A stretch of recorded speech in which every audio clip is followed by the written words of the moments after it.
morning, everyone, and welcome to today's New York City Council hearing for the Committee on General Welfare. At this time, we ask that you please silence all cell phones and electronic devices to minimize disruptions throughout the hearing. If you have testimony you wish to submit for the record, you may do so via email at testimony@council.nyc.gov. Once again, that is testimony@council.nyc.gov. We thank you for your cooperation. Chair, we are ready to begin. Thank you. Good morning, everyone, and welcome to today's hearing. My name is Diana Ayala, and I am the Deputy Speaker of the New York City Council and the Chair of the General Welfare Committee. Today, we are holding our annual oversight hearing on hunger and food insecurity in New York City. We will also be hearing 7 bills. The first, Intro 28, sponsored by Majority Leader Amanda Farias, is a local law that would require the Department of Social Services to create a system to obtain employment and income information from a third party for the city's use in making determinations for benefits and services eligibility.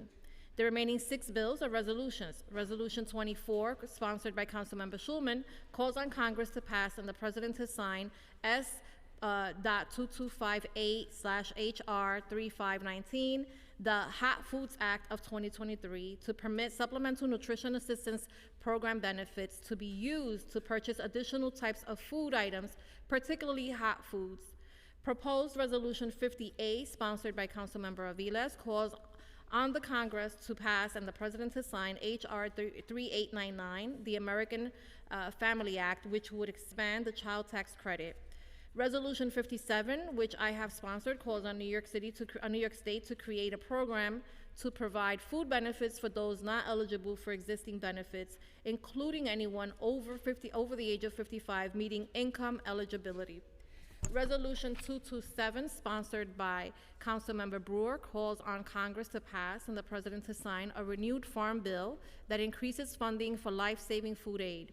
Resolution 237, sponsored by Councilmember Dinowitz, calls on Congress to pass and the President to sign S.1488/HR 3183, the Enhanced Access to SNAP Act of 2023, the EATS Act of 2023, to remove certain eligibility disqualifications that restrict otherwise eligible students from participating in the Supplemental Nutrition Assistance Program. And finally, Resolution 419, sponsored by Councilmember Sanchez, calls on the New York State Legislature to pass and the Governor to sign S.7823/A.4096, requiring the implementation of an electronic benefit transfer system using industry standard commercial electronic funds transfer technology. Moving on to our oversight topic for today. Every year, the Committee on General Welfare holds a hearing on hunger and food insecurity, recognizing the growing challenges around these issues for too many New Yorkers. We know that for too many New Yorkers. We know that poverty and food insecurity overlap, and we know that people of color, as well as those living with disabilities and chronic health conditions, are more likely to experience food insecurity. There are various food programs administered by DSS and HRA to help fill the inequities and gaps resulting in hunger in our city. For example, DSS funds and manages the network of the New York City's food pantries and soup kitchens through Community Food Connection. We want to be sure that these programs are set up for success, and that providers have what they need to curb hunger. This means properly funding providers and doing so on time. As the pandemic era food assistance programs have come to an end, we're seeing a greater number of New Yorkers facing hunger. Factors such as backlogs and rejections of SNAP applications, the influx of asylum seekers, and the theft of electronic benefits used to disperse SNAP payments have exacerbated food insecurity in New York City. I look forward to hearing from the administration and advocates today and gathering feedback on the oversight topic of all of the relevant current issues, as well as Intro 28. At this time, I'd like to acknowledge my colleagues who are here, Council Members Aviles, Ong, Cabang, and Brewer. I would also like to thank the committee staff who worked hard to prepare this hearing. Aminta Kilawan, Senior Legislative Counsel, Nina Rosenberg, Policy Analyst, Julia Haram as Unit Head, Parina Rahman, Finance Analyst, Ann Driscoll, Data Analyst, and finally, Elsie Encarnacion, Chief of Staff. Give me 1 second.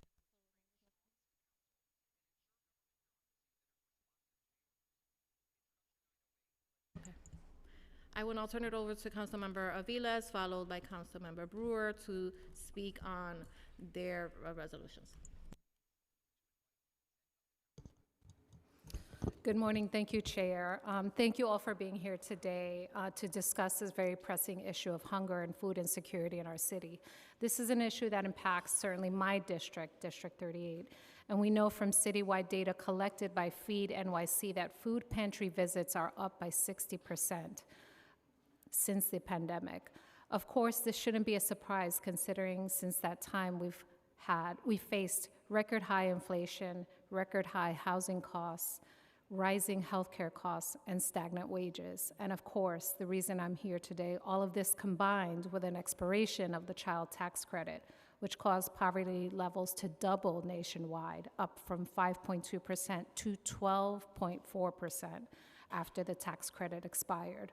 While the extension of the child tax credit failed to materialize ahead of the April 15th deadline, there is still hope that the Senate will push this important measure through, and our families of our city who are struggling will be able to see this benefit retroactively. I urge my colleagues to move this resolution forward so that we might send a clear message to our colleagues in the federal government that our families desperately need this benefit to cover basic expenditures. We know that by implementing proven strategies like the child tax credit, they uplift working families and we're able to materialize gains that impact our communities for generations to come. According to the Center on Budget and Policy Priorities, by boosting the future earnings and tax payments of child beneficiaries, improving health and longevity of parents and children, reducing health care, child protection, and criminal justice costs, the child tax credit expansion would likely provide large and lasting gains for the next generation. So here in New York City, nearly 18.5% of our children are living in poverty, the majority of which are Black and brown and living in communities like the one I represent. In helping our families care for their children, we uplift our entire community and not only make our streets safer, but create flexibility to access opportunities that otherwise would not have been within reach. Thank you, Chair Ayala, for holding this important hearing today and all this resolution being heard, all the resolutions and intros being heard today on this very important issue. I appreciate it. Thank you. Thank you. Thank you very much. I am here to support Resolution 227, which calls on a renewed farm bill that increases funding for life-saving food aid. It used to be that in the old days, this wasn't an issue because it was bipartisan, farmers and urban dwellers and people who needed food. Well, obviously, in our crazy environment, that is not what's happening. The recent House Majority Farm Bill proposal is doing the exact opposite by reducing $30 billion in food resources to 44 million Americans who live in insecure households. Too many New Yorkers are experiencing food insecurity. According to the recent Mayor's Office of Food Policy 2022 Food Metrics Annual Report, an estimated 1.2 million, or 14.6% of New York residents were food insecure. All you have to do is go to a food pantry and you will see it. More cuts to food security will only continue the increase in need for emergency food assistance. Across the city, food banks and soup kitchens have seen double-digit increases in demand. We need more government investments in food security at all levels. The farm bill proposed by the Senate majority, which protects the nutrition safety net, would be far better for hungry Americans. We urge the committees in Washington to work together to pass a farm bill that expands benefits. Providing life-saving food aid is a moral imperative. Thank you, Joel Berg, always, and Hunger Free America for your leadership and advocacy in the fight against food insecurity. Thank you, and I have to go next door for the committee. Thank you.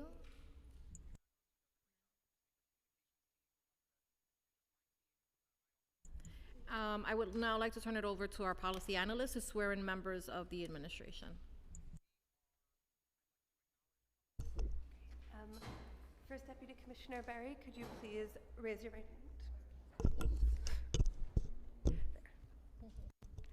hand? First Deputy Commissioner Barry, could you please raise your right hand? Do you affirm to tell the truth, the whole truth, and nothing but the truth before this committee, and to respond honestly to council member questions? Yes.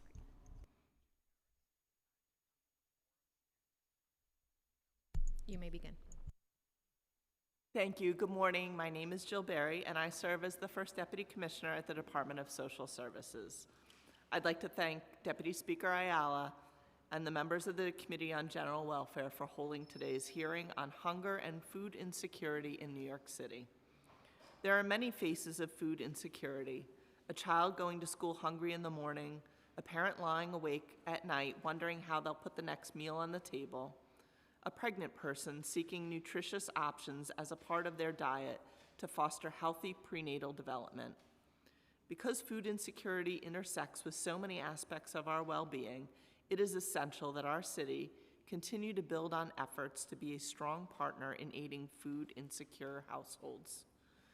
DSS serves as an integral part of a safety net that includes the New York City Department of Health and Mental Hygiene and the Mayor's Office of Food Policy, as well as a panoply of community stakeholders, including neighborhood older adult centers, our houses of worship, and community-based organizations.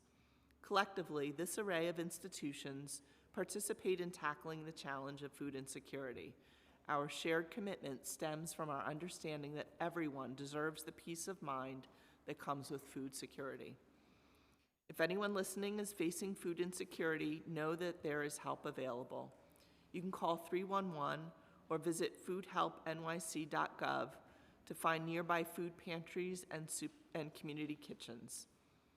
Access HRA, our mobile app, and our benefits access centers serve as further resources where clients can apply for benefits.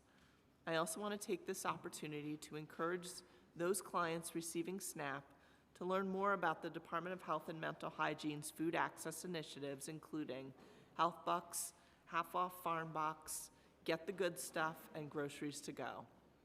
All assist in strengthening a network of healthy food options for New Yorkers. The Department of Social Services is responsible for administering programs crucial to uplifting food security. The Supplemental Nutrition Assistance Program, or SNAP, helps approximately 1.8 million New Yorkers access nutritious food. The Community Food Connection Program, CFC, funds 699 food pantries and community kitchens across the 5 boroughs. CFC served more than 25.9 million people duplicated in FY24. The CFC model has created added flexibility for providers to distribute the mix of foods that best meet the needs of the communities they serve, including fresh produce, halal-certified proteins, and kosher-certified foods, among many other options. As highlighted by Mayor Adams earlier this year, DSS is happy to report that we have functionally eliminated the previously reported backlogs of cash assistance and SNAP applications that peaked at more than 50,000 combined cases, ensuring low-income New Yorkers can quickly and easily access the federal benefits for which they qualify. Investments in staffing, technology, and process improvements has reduced the backlog of cases by 99% and 92% respectively. In total, DSS processed more than 600,000 cash assistance and SNAP applications during this period. Faced with a record number of applications as federal pandemic-related support expired, DSS deployed a robust plan to process outstanding applications quickly and make it easier for low-income New Yorkers to access critical benefits. DSS hired nearly 1,000 new staff since January 2023 to process both cash assistance and SNAP applications, doubled down on training for staff, and strengthened remote application processes to make it easier to apply for benefits. This achievement could not have been completed without the hard work of our dedicated staff who service millions of New Yorkers every day. Outreach is an essential component of our work. We have a responsibility to not only make assistance available, but also to make sure New Yorkers are aware that the city is a partner in food security. To that end, DSS Office of Community Outreach conducts targeted outreach campaigns to organizations serving specific populations, including older adults, the LGBTQI community, persons with disabilities, and immigrant communities. The Office of Community Outreach conducts presentations and attends resource fairs, farmers markets, and other events to increase SNAP awareness and engagement. In addition, DSS works through various channels to educate the public about SNAP benefits, to maximize the city's use of available federal programs, to increase the purchasing power of low-income New Yorkers. The Office of Community Outreach also provides SNAP trainings and presentations, pre-screens potentially eligible applicants, and assists with the SNAP application process. As I mentioned at the start of my testimony, New Yorkers in need of assistance should call 311, visit foodhelpnyc.gov to find nearby food pantries and community kitchens, or reach us through Access HRA or our Benefits Access Centers. New Yorkers can also be connected to a community-based organization to get help with SNAP enrollment as well as other benefits by calling 311 or visiting the HRA website, Find a Partner Organization page. In addition, DSS participates in monthly SNAP task force meetings chaired by the Food Bank for New York City to provide updates and answer questions from participating CBOs. In 2023, DSS conducted a total of 81 trainings, which included 1,730 attendees, in using these tools to submit SNAP and other benefit applications and provide benefit case management via Access HRA. Training attendees included staff from other municipal agencies and community partner organizations, including older adult center staff. These trainings were also a forum for questions and concerns from providers and advocates working directly with HRA and DHS clients, including older adults. We must also recognize the challenge of pursuing innovative solutions and approaches in an environment that is severely constrained by stringent federal and state regulations. As the administrator of multi-billion-dollar social services programs, DSS is obligated to adhere to the rubrics set out by state and federal authorities. One of the most recent and successful collaborations across levels of government has been the response to the theft of SNAP benefits, commonly referred to as skimming. Skimming occurs when unscrupulous actors tamper with retail credit card swipe machines and are able to siphon off vital SNAP funds from our local clients. In response to the high number of instances of stolen funds, DSS worked with our partners on the state and federal level to create a reimbursement program to assist the clients who rely on these funds. As of May 22, 2024, DSS has approved reimbursement of over 82,000 SNAP claims, amounting to more than $26 million in restored benefits. Approved replacement benefits have consistently been added to client EBT cards within 3 days of determination. We look forward to continued collaboration with our state and federal partners to ensure EBT cards are suited with the highest level of security to protect clients who rely on these benefits. Currently, there are proposals to add chip technology to the EBT cards, similar to your average credit card, which will prevent this type of skimming theft. We are supportive of these proposals and are in ongoing conversations with our partners in government to advance this effort. As the largest social service agency in the nation, it would be criminal of me not to highlight the importance of the Federal Farm Bill currently being reviewed and evaluated in Congress. Among several provisions included in this dense piece of legislation, this bill enables the SNAP funds that 1.8 million New Yorkers rely on. Any discussion or entertainment of a cut to the SNAP program would be catastrophic and put millions at risk of food insecurity, including the 560,000 children and 530,000 New Yorkers above the age of 60. 1 in 3 New York City renters experience food insecurity. More than half of New Yorkers experiencing food hardship also reported facing health problems. It is essential that this already limited subsidy get maintained at current funding levels, or better yet, improved. The Adams administration are actively collaborating with our partners in government, as well as the advocacy community, to ensure this vital resource is available to New Yorkers in need of food. We encourage the City Council and any other stakeholders to join us in advocating for this essential tool in fighting food insecurity. Shifting to the legislation noticed for this hearing, DSS is reviewing Introduction 28 and is committed to working with our state and federal partners to improve employment and income verification. We agree on the need to utilize tools to facilitate the process of eligibility determination and client information verification. This is why presently DSS engages with external databases and state government partners. We welcome an opportunity to discuss this legislation with its sponsors further, especially as to what further third-party verification systems or interfaces this bill envisions, and the benefits that would accrue to applicants, clients, and the city in using these further third-party verification systems.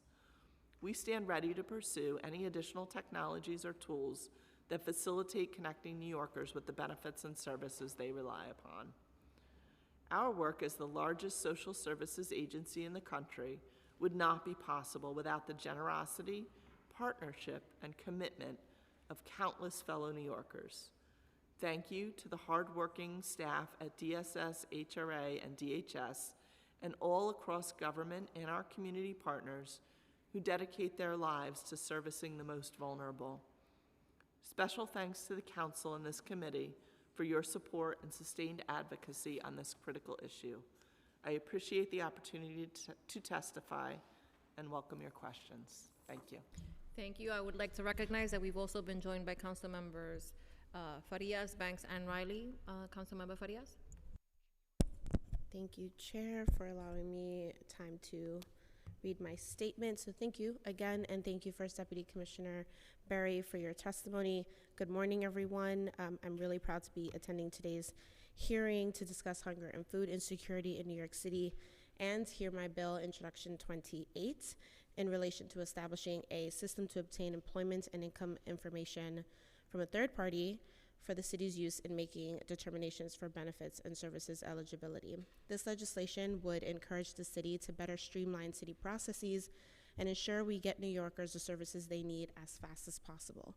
Instead of making an appointment after appointment and waiting weeks on end to hear back if you qualify, which many of my constituents go through, this legislation would allow for people to instead have a one-stop shop where they can find out every benefit that they qualify for. And while we use similar systems throughout our service-oriented agencies currently, our people really do need a one-stop shop focused on efficiency.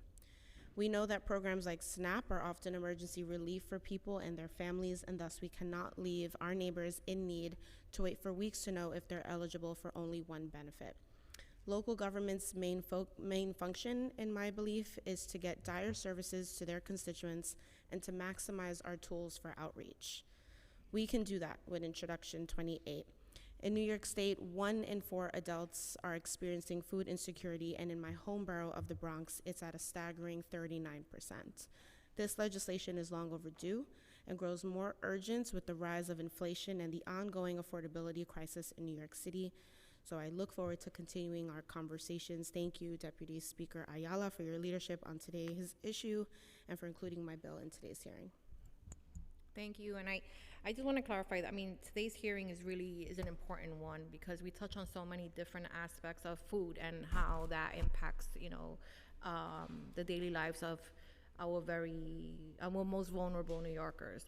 And I would be remiss if I did not acknowledge that I'm very disappointed that HPD was not here. They were invited to come and testify, specifically because they were the recipients of a no-bid contract in the amount of $53 million to provide asylum-seeking families with debit cards that they would be able to use for food. And it would have been nice, considering that it's been several months now, to get a sense of how well or not that program was operating. It is, our oversight responsibility to ensure that we have a better understanding of how our taxpayer dollars are being spent, and it's really just disappointing that, you know, no one is here from HPD to respond to those questions. I will move on. HRA's New York City Benefits Program contracts with community-based nonprofit organizations across the city to provide assistance with public benefits eligibility screening and applications. Funding for this program was first added in fiscal year 23 as a joint priority between the administration and the council, and it is a vital resource aiming to increase public benefits enrollments among low-income New York City residents. Currently, can you tell us how many CBOs are part of the New York City Benefits Program, and can you provide a breakdown by borough? Yep, there are 36 direct services CBOs as part of the program, and another 3 that are technical assistance providers. I do have the full list of each of the 39 by borough, which I could read to you, or we could provide to you after the hearing. I think I would actually like to have it on the record, so if you can read through them. Absolutely.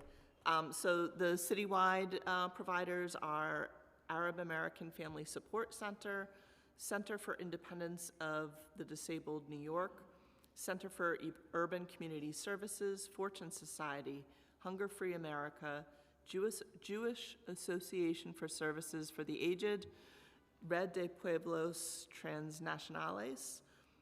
In Brooklyn, we have Bedford Stuyvesant Restoration Corporation, Center for Family Life in Sunset Park, Chinese American Planning Council, Cypress Hills Local Development Corporation, Haitian Americans United for Progress, Make the Road New York, Mixteca, Riseboro Community Partnership, Shorefront YWHI of Brighton, Manhattan Beach, United Jewish Organizations of Williamsburg, Yemeni American Merchants Association. In the Bronx, we have Bronx Works, Bronx Defenders, Mercy Center, Montefiore Medical Center, Moshulu Montefiore Community Center, Northern Manhattan Improvement Corporation, Part of the Solution, Women's Housing and Economic Development Corporation, and Yemeni American Merchants Association. In Manhattan, we have Asian Americans for Equality, Chinese American Planning Council, Goddard Riverside Community Center, Henry Street Settlement, Northern Manhattan Improvement Corporation, and Union Settlement. In Queens, we have Asian Americans for Equality, Common Point Queens, Haitian Americans United for Progress, Korean Community Services, Make the Road New York, South Asian Council for Social Services, Sunnyside Community Services. Staten Island, Project Hospitality, La Comina, and Make the Road New York. And our 3 technical assistance providers that operate citywide are Bronx Legal Services, Community Services Society, and Public Health Solutions. Thank you. We've also been joined by Councilmember Stevens. Can you confirm that there will be no programmatic impact to any of those CBOs in this program from the PEG that was included in the preliminary plan? Yeah, all of these providers will receive the same level of funding in FY25 as they have received under the prior contract. What we did was we took these contracts in-house from CUNY. CUNY charges an 8% admin fee on top of the amount that we're paying for the contracts. This program is also very important to our agency, and we really felt strongly that both there would be the dollar savings running it ourselves, and we can also be closer to and have better oversight over the program that is so important to connecting New Yorkers to our services. Yeah. Can you tell us what the budget for the New York City Benefits Program is in fiscal year 24 and fiscal year 25 and in the outer years if possible? So the funding for the program, the budget for FY24 was $9.2 million. It's $11.7 million in FY25. That's more than enough to cover the $9.5 million for the CBOs. There is a cliff in the out years for this program, but we're confident that as we can continue to demonstrate the success and importance of this program, that we will work with the administration to keep this program funded. The new contracts will be 1-year contracts, renewable for 3 succeeding years that we're establishing in July. Okay. Now, we've heard from some of the CBO providers that despite being granted a 3-year award, their initial contracts were just for 1. Why was that the case? The contracts were 1-year contracts that were renewable for subsequent years for up to 3 years. For up to 3 years. Okay. And we have additionally heard from providers that the first-year contracts ended in December, that when they ended in December, they were not automatically given another contract. After some delay, while many of them continued to provide services without a contract in place, they were granted a 6-month contract. Why was there a delay, and why was the contract then term shorted if you're acknowledging that it should have been renewed? So Or the could have. 6-month contract term was the bridge essentially from CUNY to DSS. So there was a 1-year calendar year, 23 contract with each of the providers. Now we're CUNY is bridging the gap for the 6 months from January 24 to June 24, and then we will pick up 1-year contracts at DSS starting in July 2024. There were absolutely some delays with that 6-month bridge, but we are working with CUNY to smooth out any issues. Okay. Can you tell us what the share is that goes to CUNY? They charge an 8% admin fee on top of the contract values. On top of the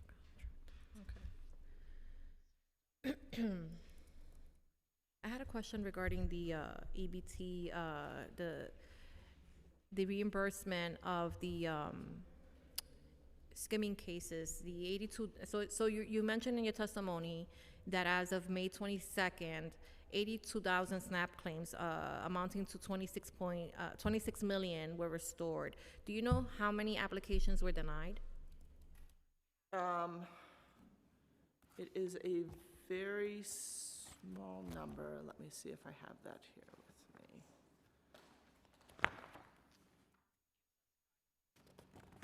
If I don't have that readily available, we can definitely get that to you.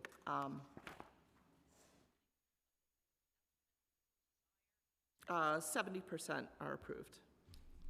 70% were. 70% of the applications are approved, so 30% are not approved. Do you have any idea of what would be a reason for a denial? Yeah, so there's a variety of reasons. We do send a denial notice to every client who is denied with the reason for denial, so they have an opportunity to resubmit their application. Reasons for denial could be that dates that they indicate their benefits were skimmed were not dates that there were any transactions on their cards. It would mostly be issues like that. Somebody didn't indicate their case number, we're not able to identify them as a SNAP recipient. Mostly issues like that, which if the individual was skimmed, they receive that information in their denial notice, and they would then have the information to be able to resubmit their claim. And there's no limit on the number of claims people can submit. Yeah, I'm concerned about that because I know that we were receiving a number of calls directly from folks that had their benefits skimmed and were desperate. Desperate because, this is the only money that they have for food for the month, and now it's gone, and there's no way to reimburse it. And then finally, after they wait months, for reimbursement, and they're finally there's an opportunity, right? The state does the right thing here. People were being denied. I had a case in my district where there was one of my seniors had an issue. She called me frantic. She's like, Diana, they stole my money. And I had to explain to her that unfortunately she wasn't gonna get it back. That we were working and hoping that the state would add some funding. And so as soon as the state added the funding, I was really excited to call her and say, hey, the money's there. Let me help you personally fill out this application, send it in that same day. And she got denied. She was denied because of the date issue. Now, the problem was that she was correct because in the system that she had an app on her phone. When I looked at it, the date that she gave me was the date that we reported. But for some reason, on HRAs, and you had a different date. So I wonder if that happened to, thankfully because of that, because she had the app, she was able to go back, and she was, she's one of those very savvy older adults that knows how to handle technology. And so she was like, no, that was the date. That's the date that's on the app. And so we were able to go back, and she was then, provided her funds back. But it took a little troubleshooting. So is that happening, beyond, offices like mine? It is. Unfortunately, the date issue is the most common reason for denial, and it happens a lot. There are third-party apps out there that don't have the exact transaction date that is required for submission of the application. We make sure that as we're talking to elected officials, we're talking to CBOs, and all of the literature that we're putting out to our clients, we are letting them know that they need to use the app, the main app, the primary app. It was Connect EBT up until a few weeks ago. Now it is Edge EBT, but you have to use the state's app, not a third-party app, in order to get the correct information. So who contracts with the third-party app? Third-party apps are using, yes, they have no connection to the city or the state. That's scary, because if they don't have a connection to the city or the state, how do they have access to all of that information that's supposed to be very confidential? Yes, we strongly encourage people to use the app that is approved by the state and the city. Yeah, but how, is there any, is HRA aware of how, I mean, I don't understand, I'm not as tech savvy as my seniors, obviously, but, how does a third party, are they purchasing that information? Honestly, I'm not sure. They're certainly not purchasing it from the city of New York. The city of New York is not providing that information to any vendors. We will stick Gail Brewer on this, because this is like more of an oversight. This is more of an oversight and investigations, getting to them to the nitty gritty part of this investigation, but I find that very troubling. Is there any information that is shared with the recipients, letting them know what a third-party app is, an example of any that may be out there in the atmosphere, and that they should be very careful not to? Because I mean, the one that she was on, I was pretty sure was an HRA app. So if it wasn't an HRA app, it looked very official, because even I thought that it was. Yeah, and I don't know for certain that these third-party apps are doing anything nefarious. They are not getting their information from us. Yeah. And we do, all of our messaging to clients tells people which app it is that they should be using. Yeah, okay. We'll follow up on that, just because and again, I don't know that they are or they aren't, but the fact that they have access to client information scares the bejesus out of me. How they're obtaining that information, is important to me. What they're doing with that information is important to me. But whether or not individuals understand what the difference is between the apps is also critically important, because they're using it and as a guiding principle, right? They're using it, and it's to them this is a legitimate app, and I was very impressed with it, by the way. So I'll go back and I'll look at hers just to double check. Regarding the hiring and staffing processes, even with the system improvements, well-trained, adequate staffing levels at HRA is a crucial component of processing public benefits in a timely manner. According to OMB documents, the SNAP program area has 1,231 budgeted positions, which is 26 positions less than the actual head count back in April of 23, which was 1,257. Does HRA plan to adjust the budgeted head count for the SNAP program area in a future plan? And if so, when and by how many positions? So right now, OMB is allowing us to replace all of our attrition in the SNAP program 1-for-1. So every time somebody leaves or is promoted, we are able to replace that individual. And we're going to continue with that process to maintain our current staffing levels. At this point, we don't have any plans to make any changes to our budget. We're going to keep working with OMB to maintain our current staffing levels. Okay. And how many positions in HRA are currently trying? Is HRA currently trying to fill for SNAP administration?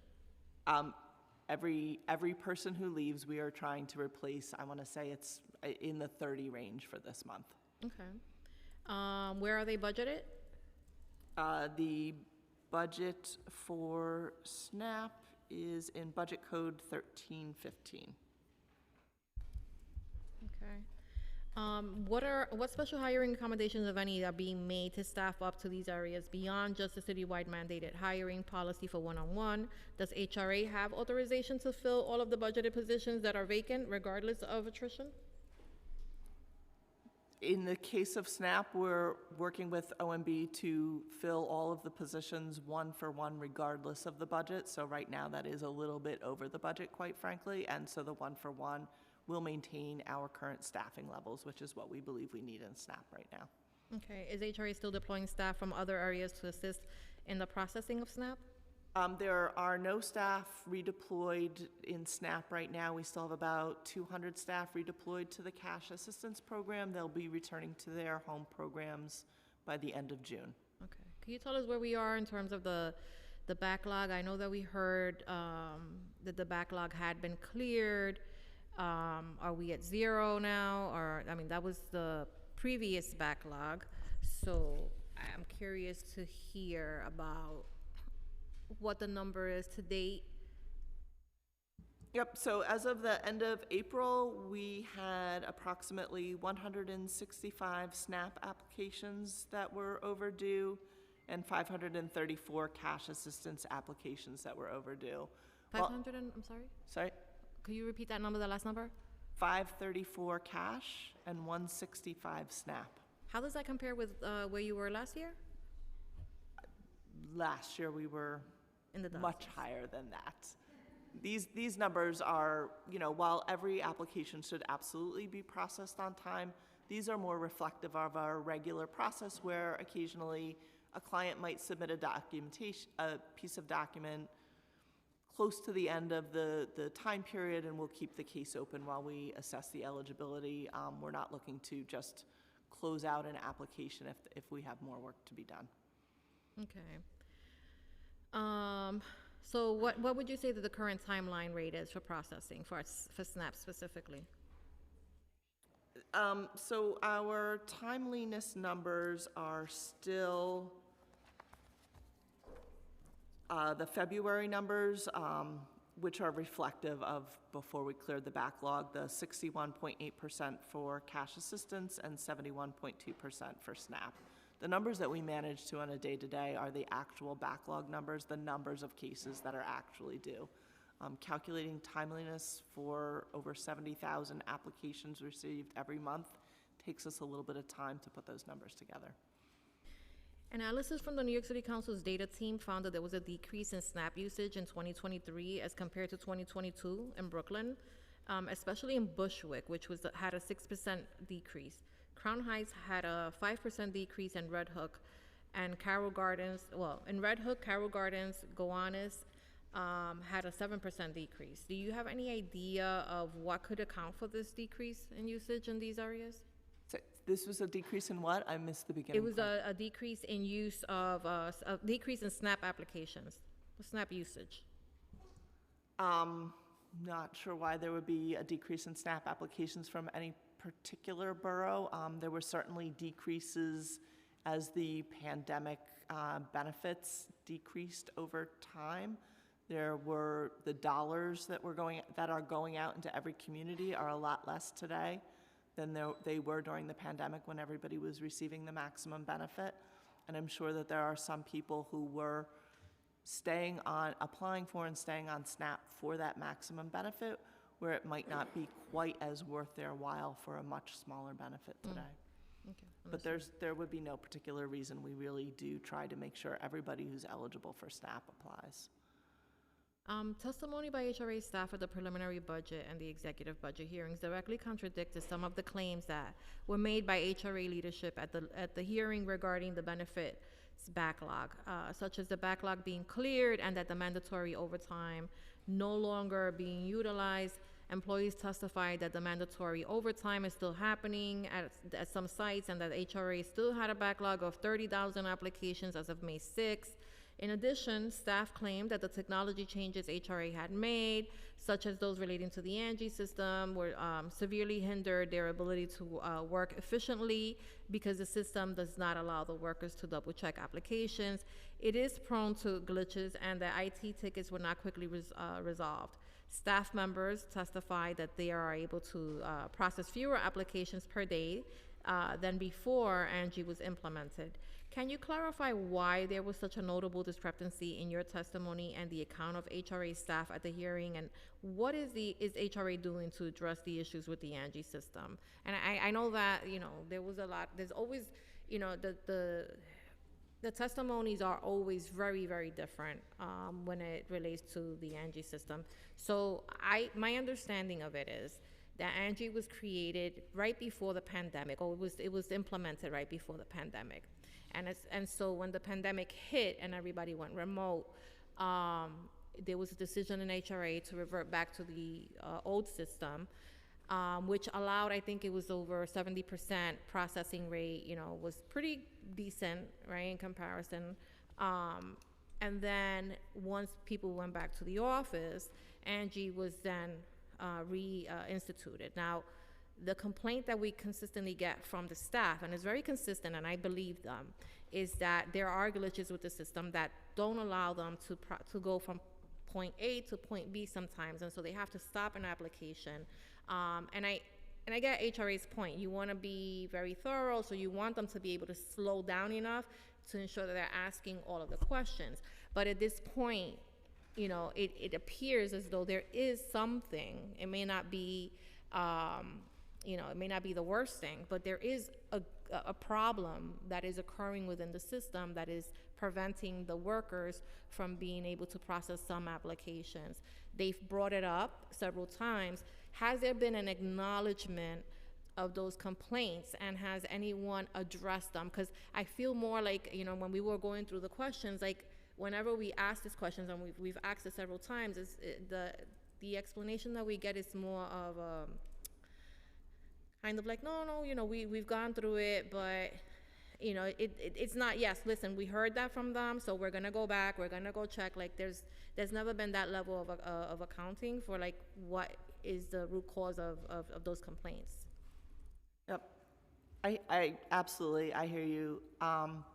So a few things that I want to say that we've done. So the backlog number that was being reported in Angie was not the number of cases that were overdue. It was the number of cases that had been ready for processing for more than 5 days. And it wasn't just an application or a restart, it was any case change.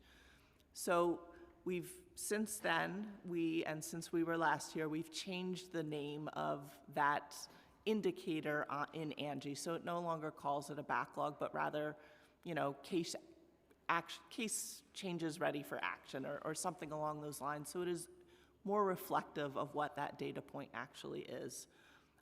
The staff members that testified after the last budget hearing, we reached out to each of them personally and invited them to join the regular meetings that we are already having with other line staff. It's not that we were not meeting with regularly with line staff to hear about the system and what's working and what's not working. But we personally invited those particular staff members to join that working group. And I know at least one of them is actively participating at this point in time. System's not perfect. Every system has some glitches. Some things are glitches and technology issues. Some things are training issues, and we need to do a better job of training staff. Now that we have cleared the backlogs, and in recognition that this system needs a little bit of attention, our IT teams took all of the outstanding help desk tickets, which I know staff get annoyed at having to put into the system, but they do help us to figure out where problems are. We were able to group the top 5 help desk tickets, and we're specifically focused on resolving each one of those issues. We believe if we could address those top 5 help desk issues, it would probably resolve about 80% of the issues with the system. So those are some concrete steps that we are taking now, and we are able to take now because we've been able to clear the backlogs, and we can put some more energy and attention into tweaking the system and making sure that it's working well as we intended and is working well for the staff who actually have to use the system and do the work every day. So I'm assuming that the next time that the staff comes to testify, they'll say that it's gotten better. I'm hoping. The same staff, they should be talking about working in these work groups, and the same things that I'm saying is what they are hearing and talking about. Okay, If it's new staff, we'll invite them to the work group. okay. I'm gonna allow councilmember questions now. Councilmember Farias, followed by Councilmember Riley. Thank you so much, Chair. And thank you for answering all of the Chair's questions. Just wanted to kind of go over Introduction 28. The admin at least seems somewhat supportive of it. Can you kind of describe some of these systems we already use? I know you gave a brief description to the Deputy Speaker earlier. Some of the systems we're already using, what's the catch basin that we're getting information from? Is there any specific things we look for to find eligibility? And any streamlining that we do? Yeah, absolutely. The legislation specifically talked about income and employment information, so the data matches that we have and use right now for income and employment information include information from the State Department of Labor, new hires and wage information. We also are able to leverage the state's contract with the Talks Corporation that has a lot of income and employment information from private vendors. And we use all of that information whenever possible to not require additional documentation from clients. But in addition, income and employment is not the only data that we get. We also have access to data through LexisNexis, Department of Health, Vital Records. We're always looking for ways to get information that we need for applications from data matches. It's verified. It's something that staff don't have to look at. It's easier for the clients. It's really, it's more streamlined and easier for everybody. That being said, not everybody's income is in one of these systems. The other thing is that if somebody had a job, was employed, was working, and we see that in the system, but they just lost it. Now they are eligible for benefits, but the data that we're looking at indicates that they were very recently working, of course, and doesn't have the date that they lost their employment. So there are, even though we have access to a lot of data, we do a lot of data matches, there are absolutely times when we do need to ask clients for more information. And I mean it, if there are other third-party sources for data out there that we're not using and we should take a look at, we are happy to take a look at those options. Okay, great. And are there any concerns or challenges you might see, at least right now, for where the bill stands on it? I think that the bigger issue is what is there that we're not looking at? We would love to take a look at it. Okay, great. I don't have any other additional questions. Thank you, Chair. Councilmember Riley? Thank you, Chair. Good morning, Deputy Commissioner. I think, as you stated before, the CFC provides, according to the 699 food pantries and community kitchens across New York City. DSS funds and manages the CFC and the network of NYC food pantries and kitchens. Due to the fact that food and living costs are increasing, can you just share what the plans are to address the theft of electronic benefits used to disperse SNAP payments?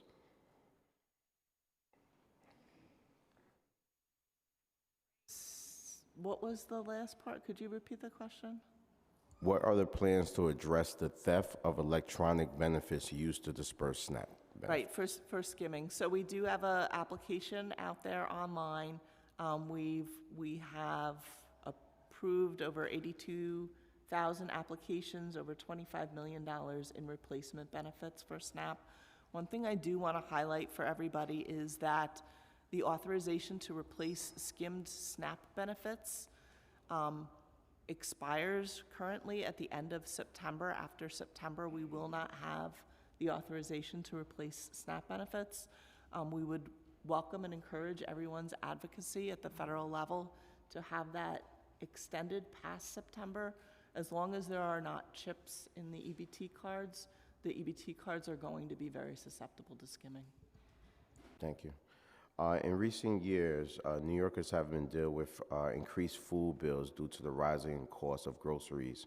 A great number of New Yorkers are experiencing food insecurity, as we all know. What are plans or steps are being done to address the rise in backlogs and rejections of SNAP applications? And what recruitment efforts, advancement opportunities for employees, and external partnerships have been explored to fill the needed positions in your office? So we've been able to fill all of our vacant positions and address our backlogs. I believe, as Deputy Speaker Ayala pointed out, we're a little bit over our budgeted headcount on SNAP right now, and we're maintaining those staffing levels, and we plan to continue to do so. We have resolved our backlogs, and at this point, we continue to not have backlogs, and we will keep a close eye on those. In terms of access to the SNAP program, we're really proud. The federal government establishes a program access index, which essentially gives you the percentage of people who are in receipt of SNAP versus the number that are likely eligible for SNAP. And the PAI for New York City is 91.9%. That is our highest yet. We continue to increase that each year. PAI for the United States is 77.9%, and for New York State, it's 82.7%. So we are doing better than the country and the state. That doesn't mean we don't have more to do, right? There's still another 8% left. So making sure our benefits are available both in centers and online, contracting with CBOs through the New York City Benefits Program to outreach to communities that might be a little bit more wary of government. All of those are things we are doing to try to continue to close that gap and ensure that everybody who's eligible for SNAP is in receipt of SNAP. Thank you, Deputy Commissioner. Thank you, Chair. Thank you. Councilmember Vilas? Hi there. Thank you so much. Thank you, Chair. I'd like to inquire a little. I understand HPD is not here today to talk about, the contracts that they're managing related to food, which is deeply disappointing. However, you are here. So I'd love to hear some more about food in the DHS facilities in terms of contract management for asylum seekers in the asylum seeker shelters. Could you tell us a little bit about how many contracts are being held for food, and if you've seen a similar experience to what we saw happening with the DocGo food contract, was enormous amounts of waste and these meals being thrown out for a variety of reasons. So if you could tell us a little bit about that. Sure. So generally in the DHS system, the contracted shelter providers are responsible for procuring and providing food, usually through a subcontract with a food vendor. In recognition of the large number of contracts, we had to stand up very quickly, and the inability of community-based organizations providers to stand up the staff immediately. We also have 3 emergency contracts that are held directly by DHS, and those bridge the gap until a provider is able to fully take over the shelter and contract for their own food. They can provide the food themselves, they can cook food on site, they can subcontract with others. In terms of the food itself, we follow the city's food standards for food. We do make sure that we do allow shelters and encourage shelters to order more food if people are hungry, to make sure that if somebody needs, especially in recognition of the new arrivals to the city, people are hungry, right? And if people want more than one meal, they can get more than one meal. We do things like tasting the foods, weighing the foods to make sure people that the food vendors are providing food that tastes good, that meets nutrition standards when we review the menus, and that is the right weight and size for what we are contracting for. And when we find issues, we resolve them. There is certainly some food waste always. It can be very hard to predict what meal is going to be appealing to the residents of a shelter on a given day. We do encourage our shelter providers, if there's a particular meal that's not popular at your shelter, maybe you work with your vendor to not order that meal again and look for something different. Thank you, Chair. I just want a follow-up question.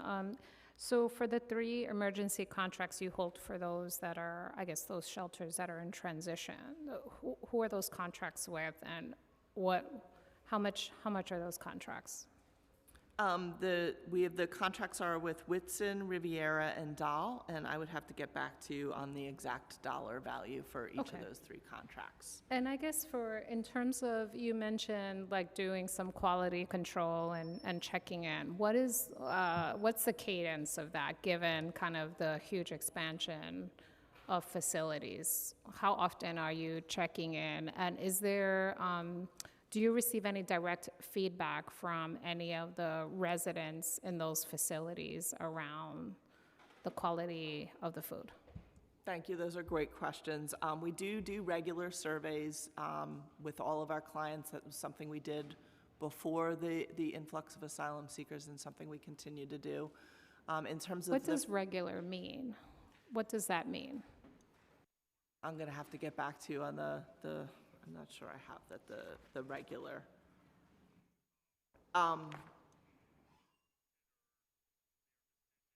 I believe it's annually, but I do want to get back to you specifically on what that is.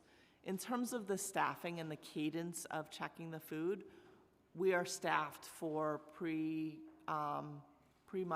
when most of our shelters, in fact, did not provide food. We had gotten to the point where families with children were not in hotels. They mostly had their own cooking facilities, in which case we were not providing food. So we are not tasting the food, weighing the food for every provider on any regular basis. We are right now targeting it to places where we are hearing a lot of complaints or maybe larger providers, and it is something we need to explore as to whether we need to expand our capabilities there. And lastly, in terms of, I guess, complaint feedback, what's the mechanism for that? Is it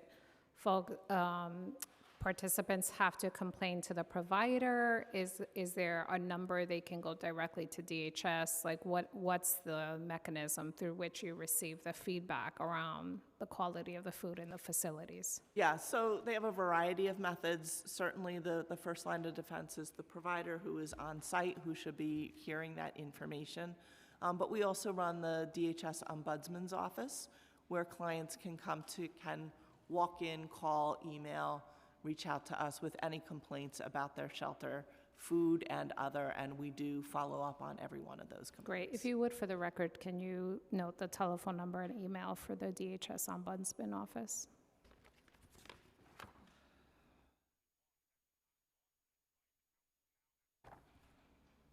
I think I might have to get back to you on that.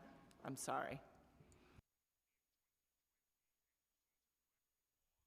Do you happen to have a sample menu or an idea of what a day-to-day meal would look like at some of these facilities? Because I'm a little concerned that we had a hearing a few months ago, and there were some gentlemen that were asylum seekers that were here in the vicinity of City Hall for something else, and somebody told them about the hearing, and so they came in and testified. And one of them actually had brought his breakfast with him. And I'm not saying that was the DHS site or whatever, but I'm trying to kind of get a general idea of, if we're saying that we're serving folks breakfast, is it a full breakfast, right? His breakfast consisted of a yogurt with a pack of raisins, and that to me, right? So if I ask him, did they provide you breakfast?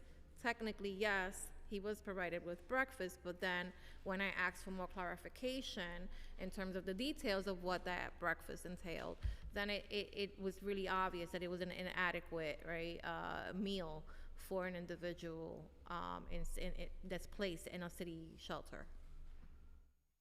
Yeah, so if I could just go back, the Ombudsman's office, the phone number for the DHS Ombudsman's office is 800-994-6494. And the email is ombudsman, OMBUDSMAN, @dss.nyc. And people can also, and I should have said this initially, but anybody could also call 311 and they'll be directed appropriately. I don't have any sample menus with me, but we do post the menus in the shelters. I've seen them posted for the week in the shelters. And providers are required to send us sample menus to review the nutrition standards on a regular basis. So as an agency, that is something that we do have and collect and review. So how would you compare the waste, you know, the quantity of food that went without being eaten last year compared to, you know, May of 2024? Has it gotten better? Are we ordering less? Are we changing the menu options? And that is making it so that folks are, you know, more inclined to eat the food that we're serving them? And so we're not currently measuring the amount of food waste in order to make those types of comparisons. But again, we are sharing feedback with providers. We are spot checking where we can to try to encourage providers to hold their subcontractors accountable to providing, you know, healthy, nutritious, quality food that meets the needs of shelter providers. I would be a little bit cautious about the food waste piece, right? There are always going to be, we would rather make sure that nobody is hungry and have a little bit of excess food on a day-to-day basis than to have insufficient food to meet people's needs. That being said, we shouldn't be wasteful either. We should be monitoring that very carefully. I mean, but it's an important question, because if you don't like the food, right? If you're eating the same thing day after day, if you're not getting enough of it, all of that impacts the nutritional intake that you're able to get daily, right? And people may say, well, you know what, if you don't have anything else, then you're gonna have to, you know, eat whatever is there, but they're not the ones that are eating it day in and day out.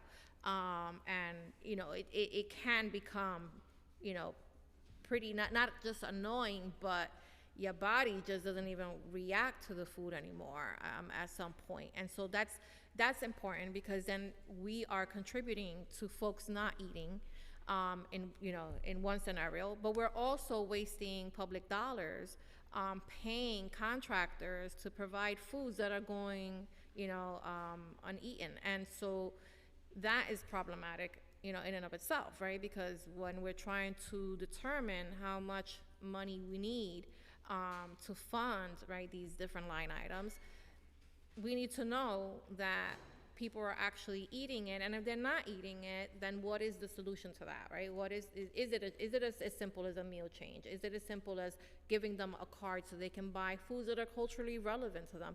I mean, we recently, you know, saw and heard from a lot of, specifically in the Hercs, with the Muslim holidays, right? There were folks that were not sure if they were going to be able to eat the foods that, you know, they're accustomed to at the times that they were accustomed to. You know, so it is important. It's important that, you know, in New York City, we don't have people that are going day in and day out without the nutritional, you know, energy that they need to be able to get through the day. And that really concerns me. So I would really like to, I would encourage HRA and, you know, and the DSS to start tracking that as a means of, you know, I don't want it to be something that is worth criticizing, but rather something that we're learning from, right? I don't want to say, hey, you wasted 10 bags of, you know, of bread. No, why did we waste 10 bags of it? Is it that people here in this particular site don't like it? Okay, well, then that means that they didn't get that, right? They didn't get that meal option that day. So how can we do that better? And unless you're tracking, you're not going to get a better, you know, a good sense of where this is happening and where it isn't. So I really would encourage that. Regarding, so I want to just move on because I know that we have a lot of people that are here to testify. So I have a couple more questions regarding the Community Food Connections program. So you know that it is a vital resource providing much needed food to the city's vast network of food pantries and soup kitchens. This program is especially important given the current number of asylum seekers in the city who are not eligible for public benefits programs. As of the executive plan, there is 57.1 million budgeted in fiscal year 24 for HRA's Community Food Connection program. This drops to 25.1 million in fiscal year 25 and then 20.9 million in fiscal year 26 and in the outer years. In the budgeted responses, the council called on the administration to increase the baseline funding for CFC at 60 million a year. No funding was allocated in the executive budget plan to increase the baseline funding for CFC per the council's budget response. Does HRA expect adjustments will be made in the adopted plan, and if so, how much will be added in the and in which years? Yeah, so the CFC program is really important to DSS and to this administration, as evidenced by the additional $30 million that the Adams administration added to the CFC budgets for FY23 and FY24. We know that the need is still out there. There are unfortunately still many hungry and food insecure New Yorkers in this city, and we will continue to work with the administration to make sure that CFC is adequately funded.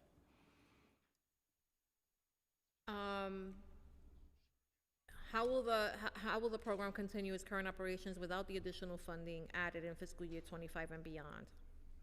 I'm sorry, the first part of that? How will the program continue its current operations without additional funding added in fiscal year 25 and beyond, especially given that both the increased need in the city and the state and the higher cost of the food? Yeah, as I stated, we are working with the administration to make sure that the CFC program is adequately funded. Regardless of the funding level, we will continue to operate the CFC program, and we will ensure that all 699 or more, depending on as more people are added to the program, are given allocations within our CFC budgets to be able to supplement their food pantries and soup kitchens. I mean, do you feel that they're getting sufficient money to supplement their food needs at the pantries now? I'm sorry? Do you feel that the food pantries are able to make do with the funding that they're getting now? Because my understanding and what I've seen visually in communities post-pandemic is that the lines are still ridiculously long. I have a pantry that's I don't know, I would say maybe half a block from my apartment building, and I've never seen the lines so long, and it's consistently stayed that way. So, you know, I have been having conversations with a lot of my food pantries, and what they're saying is, like, we're having to also ration to be able to ensure that people get something. But there are times when we're struggling to make ends meet, and on top of that, we're struggling to allow new groups and new, participants into the programs because we just don't have enough, which is why we've been fighting, for the additional increase this year as well. Yeah, the need is definitely there. CFC is not the only funder for food pantries. It is supplemental to the state HIPNAP funding and federal funding and private donations and food bank resources. But I completely agree the need is there. We see that the need for food is there. I appreciate that. Can you tell us what the actual spending for CFC in fiscal year 23 was, and what is the actual spending thus far in 24? In FY23, we fully expended our budget at $54.3 million. For FY24, we have spent $46 million to date, and we will continue to make reallocations as we get towards the end of this fiscal year to make sure that all the funding is spent. There are larger food pantries that are skilled and capable of getting bulk food out into all communities throughout the city quickly to make sure that we are using every resource at our disposal and not letting any of it go to waste and getting the food out into the community. Okay. Can you tell us how many providers are in the CFC network? $699. 699, okay. All right, I'm gonna move on. City Harvest released their state child hunger report in May of 2024. The report states that 1 in 5 New York City children do not know where they're gonna get where their next meal will come from. And there has been nearly a 100% increase in visits to food pantries by children and families compared to pre-pandemic. Given the increase in need and the budget proposal to reduce the CFC budget by nearly 56% in the next fiscal year, how do you intend to ensure that no child is going hungry in New York City? Yeah, CFC funding for sure is an important component of that, but also the SNAP program and making sure we're preserving, advocating with the Farm Bill to make sure that there is adequate SNAP funding for families. The maximum SNAP benefit right now is at the maximum, not the average, but it's $8 per person per day. That is wholly inadequate already as it is. Any cuts to the Farm Bill are going to make hunger, including childhood hunger, even worse. Yeah. I think that it's harder also on, because I think people don't get that even when we were having the discussion around the cards that the asylum seekers would receive, right? The daily allotment was like $11, $13, right? But so they're like, that's a lot, and it's more than people on food stamps get. And I'm like, well, having been a food stamp recipient, one of the benefits of having a home was that I could buy in bulk and cook and prepare raw foods. When you're living in a shelter and you have to buy the foods already prepared, I don't know how you can possibly eat breakfast, lunch, and dinner for that amount of money. So I think when you break it down like that, it gives you a different perspective on, what exactly is happening. But even with, buying in bulk, obviously, it's still not enough to, ensure that families have the adequate amount of food at home for the entirety of the month. So usually, for those people that are watching or for those people that are not familiar, even if you are receiving federal, receiving food stamps, you may very well run out of food, week 2, week 3.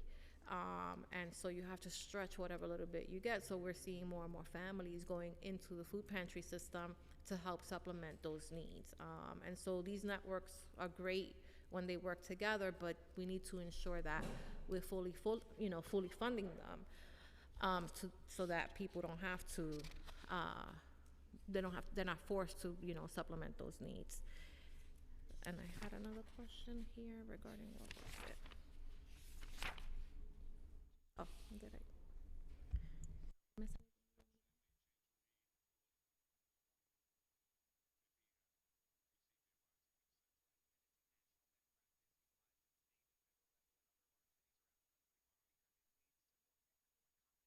Okay. I just wanted to ask about, I feel like I did ask and I didn't. I don't know. I didn't ask about the audit from no, I didn't. The controller's audit.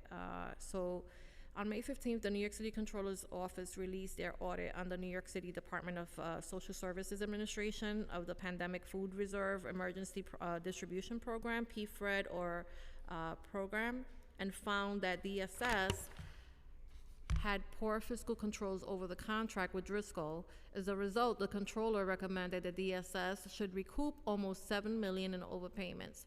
DSS agreed to take several corrective actions to improve fiscal controls. What are the implementation plans and timelines for those corrective actions? And DSS currently has a provider, H. Schreier and Company, Incorporated, managing food inventory, warehousing, and delivery for the CFC program. What measures is the SS already taking to ensure that this provider is accurately billing for transactions without warehouse staff and food costs? So the PFRED program that was run by Driscoll was really instrumental in the early days of the pandemic in getting fresh food out to communities. This was at a time when grocery stores weren't open. People were afraid to leave their homes. People were afraid to go into grocery stores. And the program was very successful in getting a lot of food out into the community, millions of pounds of food for hundreds of food pantries in a relatively quick period of time, and at a time when food was really important. And the quality of that food was tremendous. We had all providers talked about the quality of the food. That being said, we certainly were overcharged for the delivery of that food, and we are working with a CPA firm to do a deeper audit of the contract to make sure we're recouping the full amount. The controller's audit, some of it is based on samplings, and we have no reason to doubt the controller's findings. We just, with such a large disallowance, we want to make sure that we're accounting for every dollar correctly and appropriately as we do the recoupment. We're not currently working with Driscoll any longer. The way that contract was structured is not the same way that the Driscoll contract is structured, but we are still making sure that our contract with Schreier for the CFC program, that we're getting the rebates that we're entitled to, that and other things that were found that we're not being charged for truck space delivery that is being delivered for another program, for example, that all that cost allocation is done correctly. What happened with the PFRED program is unfortunate. Agency certainly should have caught it sooner, but it was successful in getting food out into the community, and we have the proper oversight and controls over our current contract So with was the Schreier. agency aware prior to the controller's audit of the overspending and the overcharging? Who was the vendor for PFRED? No. Was DSS aware of the overcharging? We had been aware of some of it, and we had already recouped, as the controller's audit acknowledged, we had already disallowed some of their expenses. The controller found additional ones that we had not Picked up. previously found. Okay. All right. Well, thank you so much. Hopefully there's somebody here that can stay behind and hear the public testimony from some other providers. I think it's always helpful and useful to get that real-time feedback from the folks that are the most impacted by these contracts and our fiscal protocols, right, that sometimes become impediments to their ability to service their clients in the way that we intend. So thank you so much for being here today. Thank you, Deputy Speaker. I'm gonna take a 5-minute break because I'm by myself and I need to do something, and I'll be right back.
Can I have your attention, please? Can I have your attention, please? At this time, please take your seats. Please ensure that all cell phones and electronic devices are placed as silent. Once again, please take your seats. Please ensure all cell phones and electronic devices are placed on silent. We shall resume momentarily.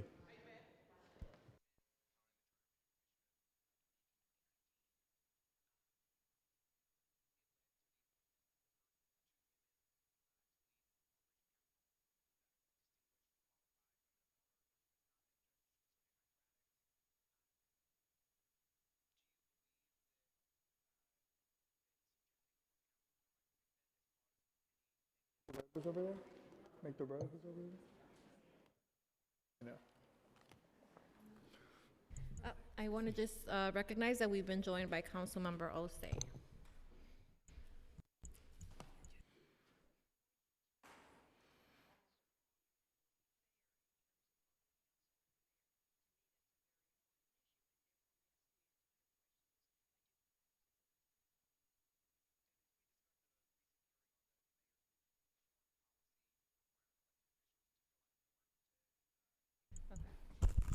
All right, thank you so much for allowing me a little break.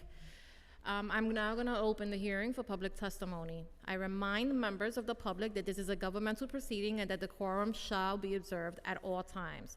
As such, members of the public shall remain silent at all times. The witness table is reserved for people who wish to testify.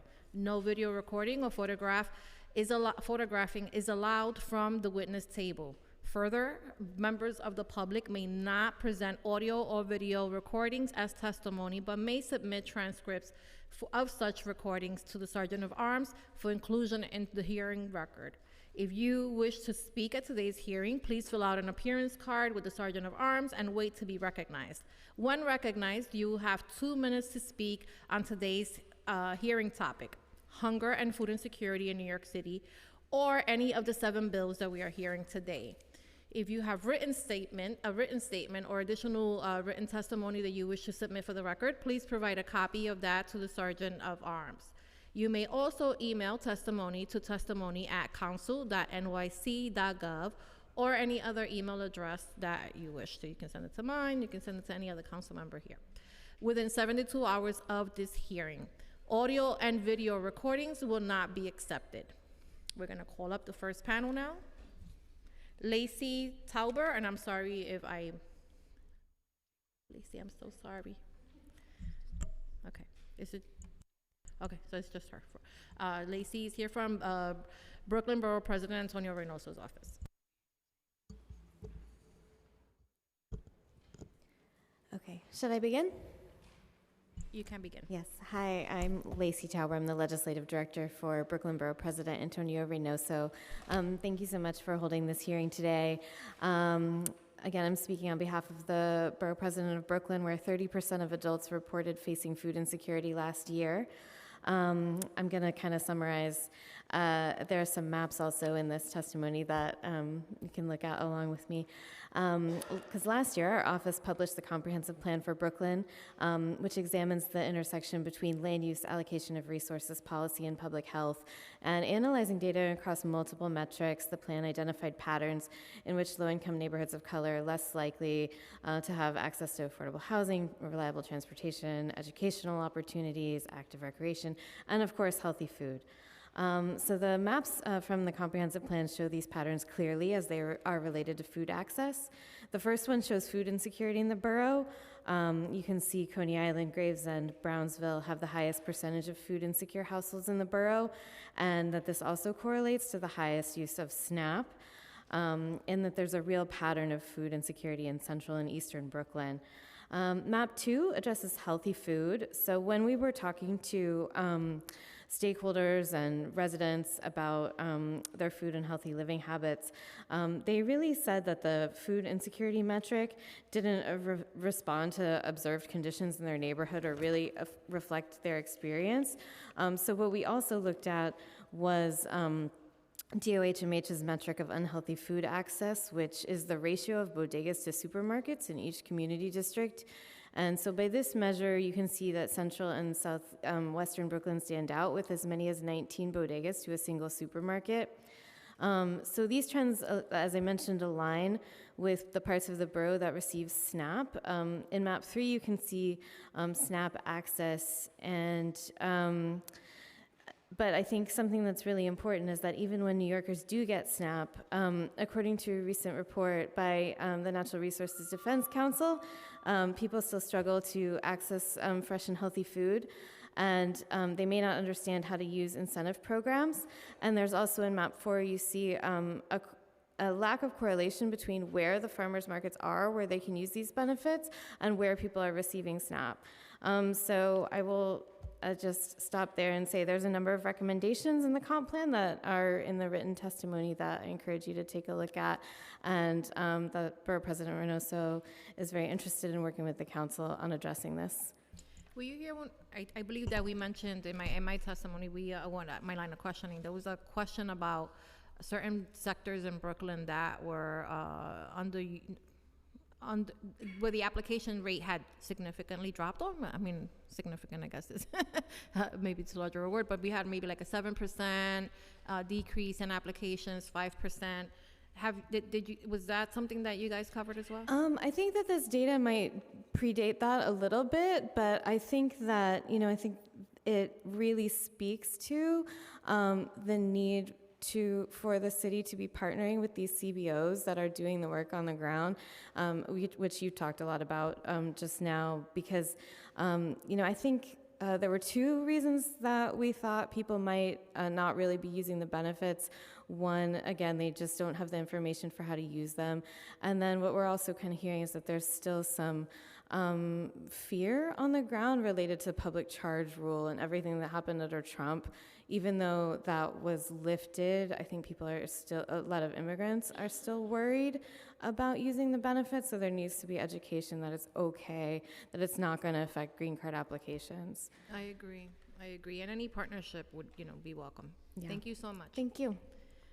Okay, our next panel will be Joseph Rosenberg, Jessica Che, Lakeisha Morris, Jennifer Smith, and Darrell Wright.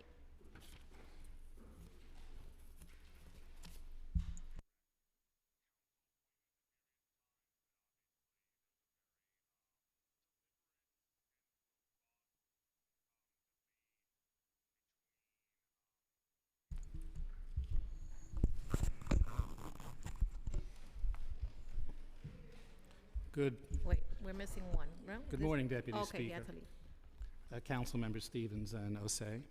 I'm Joseph Rosenberg, Director of the Catholic Community Relations Council. Thank you for focusing this hearing on such an important and timely topic.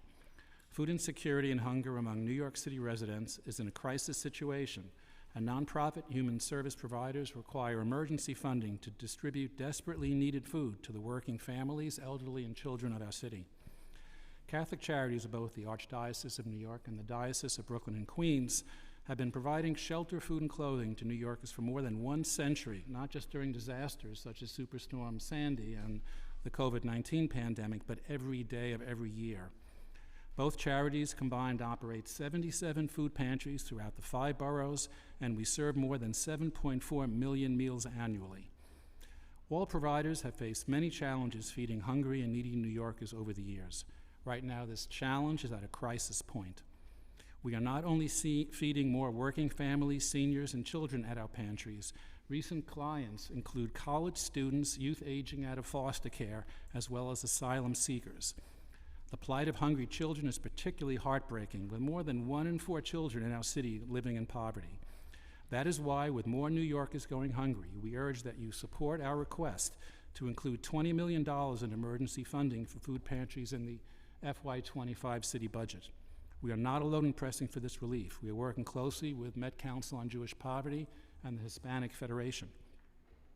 We also request that the 60% funding cut to the Community Food Connection Program be reinstated and be restored at a level of $55 million. While the skyrocketing increase in food insecurity caused by the pandemic has partially subsided, demand remains extremely elevated from pre-pandemic levels. We're seeing an increase of over 20% clients in the last 2 years, and in many pantries, much more. We all understand that $10 because of inflation, covers far less food than it used to. And we've also had a tremendous cut in the federal and loss in the federal pandemic programs that help fund us. We're also, because of the deficit issues, are not being able to provide as much fresh food as we used to and relying on canned food, which is not as healthy and nourishing for the families that need it. All of us must ensure that New Yorkers, especially working families, the young and the elderly, do not go hungry. We therefore call for your support in including this essential $20 million emergency fund for the food pantries of our city. Thank you.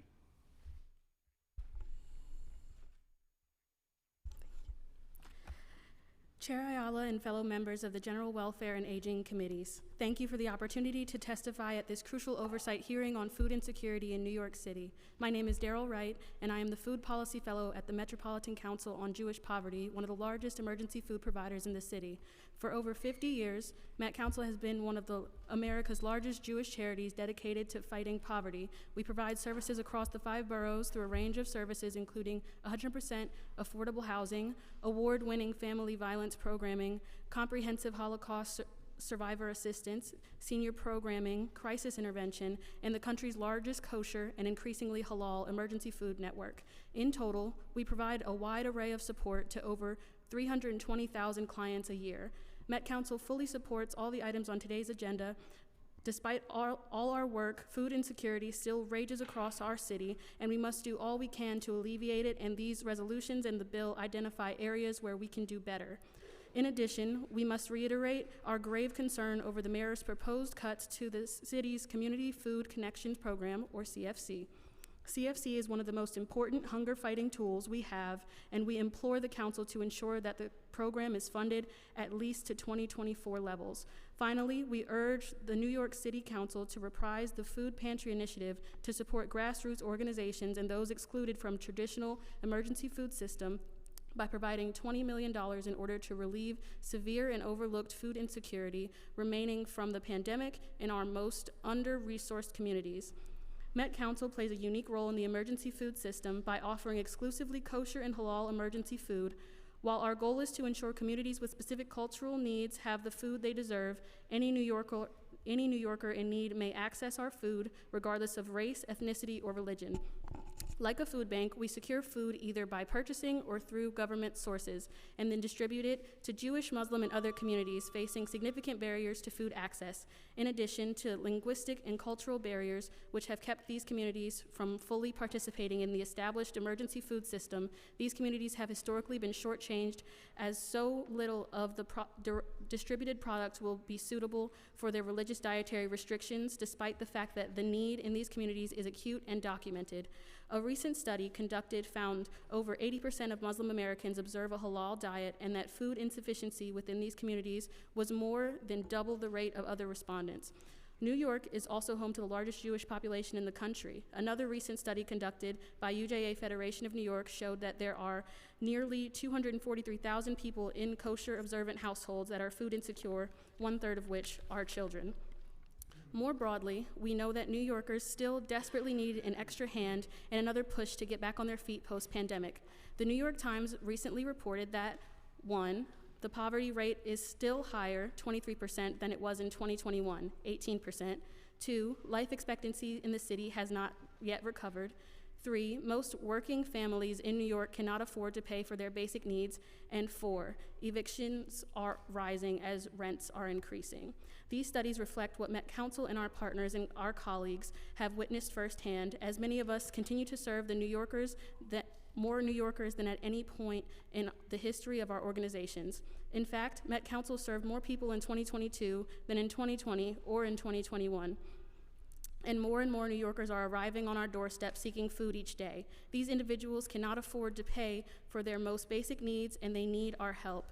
While the pandemic may be over for many, the lasting economic effects remain part of the daily lives of our community members. At the start of the pandemic, we quickly recognized that without additional assistance, many smaller, more thinly resourced pantries might fail. Indeed, the pantry system itself seemed to be teetering under the weight of the need.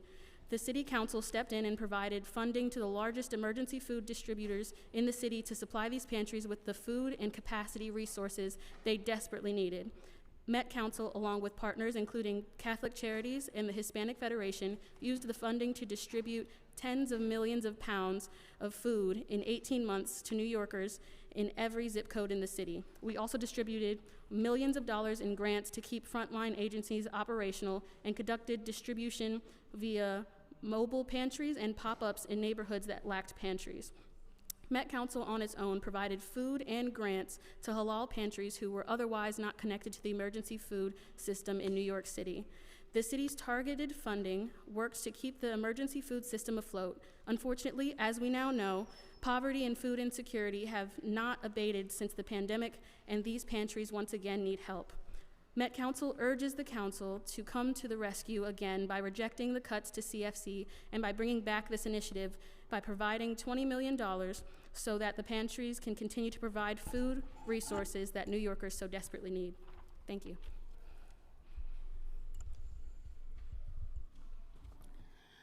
Good afternoon, Chair Ayala and members of the Committee on General Welfare. I want to thank you for this opportunity to sit in front of you and testify on behalf of Catholic Charities Community Services regarding food insecurity. My name is Lakeisha Morris, and I'm the Division Director of Operations for the Community Outreach Division. As you know, Catholic Charities' mission is very simple: treat our neighbors like we want to be treated. And one of the ways that we're able to do that is through our food pantries. In New York City, between the Bronx and Manhattan, we have about 27 pantries, some of which are in your district, Chair Ayala, St. Cecilia's for one. And what we do at these pantries is not just give out food, but we provide people with food information, education, access to other resources, quality of foods. We try our best to do what we can. But, with the recent cuts that we've experienced, it's been more and more challenging every day to meet the needs of our New Yorkers. Sorry, give me a second. It's okay. Sorry. It happens to all of us. Don't worry. Okay. I've been there. It's been more and more challenging to meet the needs of our New Yorkers, and one of the things that Catholic Charities strives on is, client choice and making sure our neighbors, our families, have an option in what they eat. We want to be more culturally sensitive and dietary appropriate for what we give out. And with the reductions that we've received and the proposed reductions to come, it's really going to limit our ability to be able to provide these resources to our families. If I can't say anything else, I would say this: without food, we can't sustain households. People can't make informed decisions. So on behalf of Catholic Charities, we support every bill that has been put before us today, and we hope that we continue to support our New Yorkers in need. Food is not a luxury, it's a necessity, and it should be treated as such. Thank you. Thank you. Good afternoon, Chair Ayala and members of the committee. Thank you for having me here today. I am Jennifer Smith, Food Resource Manager for Catholic Charities, Brooklyn and Queens. I have overseen the operation of our 21 network pantries throughout Brooklyn and Queens since 2015. I'm happy to be here today because the subject of hunger and food insecurity in New York City could not be more important at this time. Since the pandemic, many of our pantries have seen an increase in attendance of more than 1,000%. Small parish pantries that fed 25 to 30 people a week started seeing 400 to 500 people. People were out of work, senior needed help, food prices are rising. Our network went from feeding 10,000 people a month to over 54,000 people a month. It was overwhelming, but we changed how we distributed food, received help from many organizations, and with the strength of our amazing volunteer base, made it through the worst of the pandemic. Things started to level off in 2021, and while we never get back to pre-pandemic numbers, things became more manageable. People went back to work. Catholic Charities was able to help people get SNAP benefits. Seniors were still coming, but working families started to come less often. We started to average about 20 to 25,000 people a month. but the price of food is rising and funding is becoming more difficult. Since the beginning of 2023, we've been seeing a steady increase of people attending our pantries once again. As of today, we feed an average of 36,000 people a month. We are seeing many clients come back, especially working families needing help feeding their children. Seniors need Catholic Charities' help to stretch their fixed incomes, as well as many new clients who have heard from friends and family that we can help.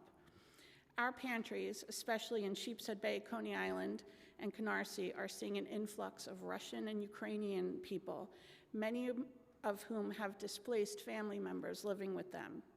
We've seen an increase in the amount of young people seeking our help. College and high school students are now coming to pantries, either for themselves or to help their families. This surge of clients and the high cost of food has forced us to change food distribution again.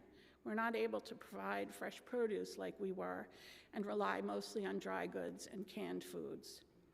I work at a pantry every Wednesday at Our Lady of Angels, 330 73rd Street in Bay Ridge. This pantry is one that has grown by over 1,000%. As I register new people, I make it a point to say, my name is Jennifer, and please, if you ever have an emergency, you come to me. We'll get you some food. Please support the $20 million food pantry emergency funding for the FY25 city budget. Thank you. I'm going to be limiting my questions because we have a significant number of panels, but I wanted to just say thank you for not only being here today to testify, but for your guidance, because we have, really been listening and, utilizing those experiences and bringing those to the budget negotiating table, because we agree that we need to do more. And you have to be, insane not to realize that the need has gotten greater in New York City. All you have to do is look and see. Thank you so much. Thank you.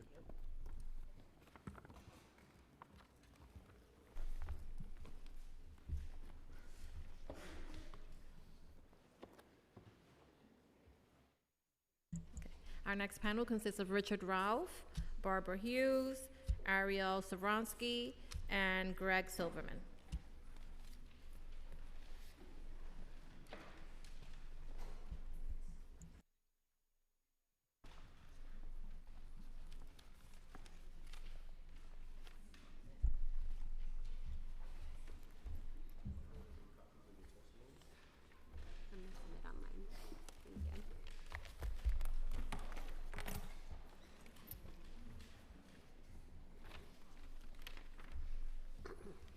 You may begin, any one of you.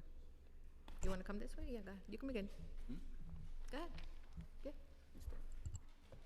I think I just turned it off. Okay. Thank you, Chairperson Ayala, and members of the Committee on General Welfare, for holding this hearing and for the opportunity to submit testimony. My name is Ariel Sabransky, and I am a Senior Advocacy and Policy Advisor at UJA Federation of New York. We know that food access continues to be a concern among New Yorkers, and we continue to see high rates of inflation and food insecurity, especially in households with children, and New York food pantries and soup kitchens are reporting that they are unable to meet increased demand. We thank the Council for introducing the resolutions that were discussed today, which uplift opportunities for the state and the country to implement programs and policies that will support the most vulnerable individuals and families. UJA supports the New York City Council in this area and offers the following contributions. I know there were a number of questions, and thank you, Chairperson, for posing a lot of the questions that we also had questions about. We were happy to hear a commitment from the Commissioner that the CFC program will be adequately funded. We still have concerns, but we know that they are aware of how important this program is, and we will continue to push for the $60 million in funding. We were also happy to hear that the NYC benefits program will be maintained. That's something that we know is very helpful, especially given the influx of asylees and migrants into the city, a program that we support, and again, we'll continue to push for the contracts to be awarded on time and for providers to be made aware that they are actually going to be awarded those contracts. I'll just say a few words on the Farm Bill. We are very supportive of a full Farm Bill and increased funding for emergency food programs. We're also very focused on the halal and kosher food being included in the emergency food assistance programs. We know that there's a huge need. UJA Federation supports Met Council to operate the largest kosher food bank and pantry network in the country, and there are a number of recommendations we have that would make the program work better for these kinds of pantries. And then lastly, I'll just say, I know we've spoken about the SNAP for All bill, and we're very supportive. Thank you for introducing that resolution. We're working with the state to make sure that we can get a task force formed that can look into the impact of this program. So looking forward to continuing to work together. Thank you so much, and I'll happily answer any questions.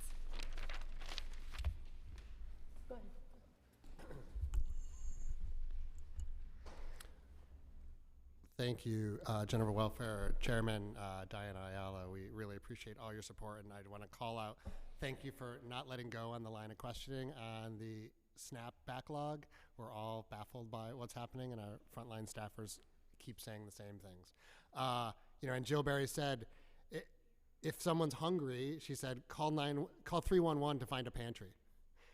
The pantry is going to be closed with these CFC cuts, many of them, and so it's the disconnect is real.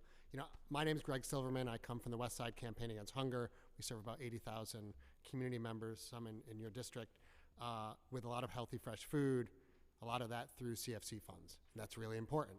In addition to the work at the West Side Campaign Against Hunger, we helped found the Roundtable Allies for Food Access, a network of 8 of the largest emergency food providers in the city. You're going to hear from a number of them in this process. Many of us brought plates we would love for you to bring to the mayor or Jill Berry, saying things like that our community members said, like, we're hungry, don't cut CFC, you're starving our pantries. Restore CFC funding so our community gets the food they need. During the past summer, WISCA alone, my organization, saw a 42% increase in the demand on top of the pandemic. This is unheard of. I was proud in the winter of 2021, 22 to be named co-chair of the food transition for Mayor Adams and looking at the food policy initiatives. And we really focused in on CFC as this core piece of the work. And to see these kind of cuts is an outrage. You're hearing it from everyone, but we want to be as helpful as we can to you and other city council members in pushing this agenda forward of making sure the community is fed. So obviously, again, like everyone else is saying, we need to make sure there's no cuts to CFC, bring it back to 57, if not 60 million, and make sure that the city is truly a city of yes to our community and yes to CFC. Thank you. Hello again. My name is Barbara Hughes, and I'm the Executive Director of City Beat Kitchens at Project Renewal. It's a New York City homeless services nonprofit agency, and thank you, Chair, and the City Council for convening the hearing. For over 55 years, Project Renewal has provided shelter, housing, healthcare, and employment services to New Yorkers experiencing homelessness. We're grateful to the City Council for supporting our programs. We're proud to have partnered with the city to address some of New York City's biggest challenges, including food insecurity and hunger.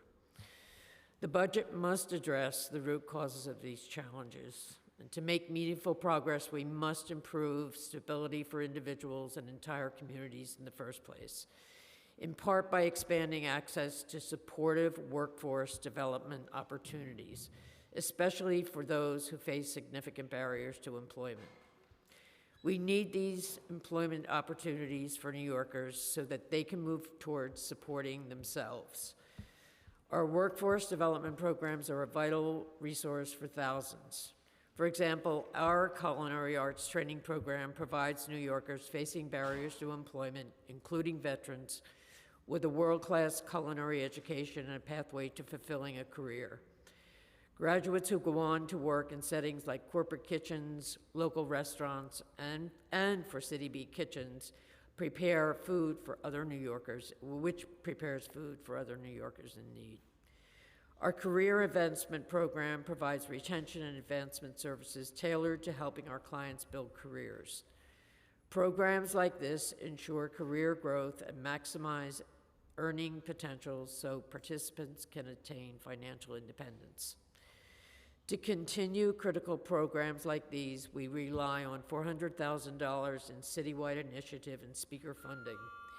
Investing in workforce development programs generates a strong return on investment for all of New York City by creating conditions for entire families to survive. We know the council is a true partner to the nonprofit sector, so in the final budget, we urge the council to increase investment in workforce development programs. Thank you very much. Good morning. Thank you, Chair Ayala and the City Council for convening. My name is Richard Ralph. I'm the Training Quality Control Manager for the nonprofit Project Renewal, social enterprise catering company, City B Kitchen.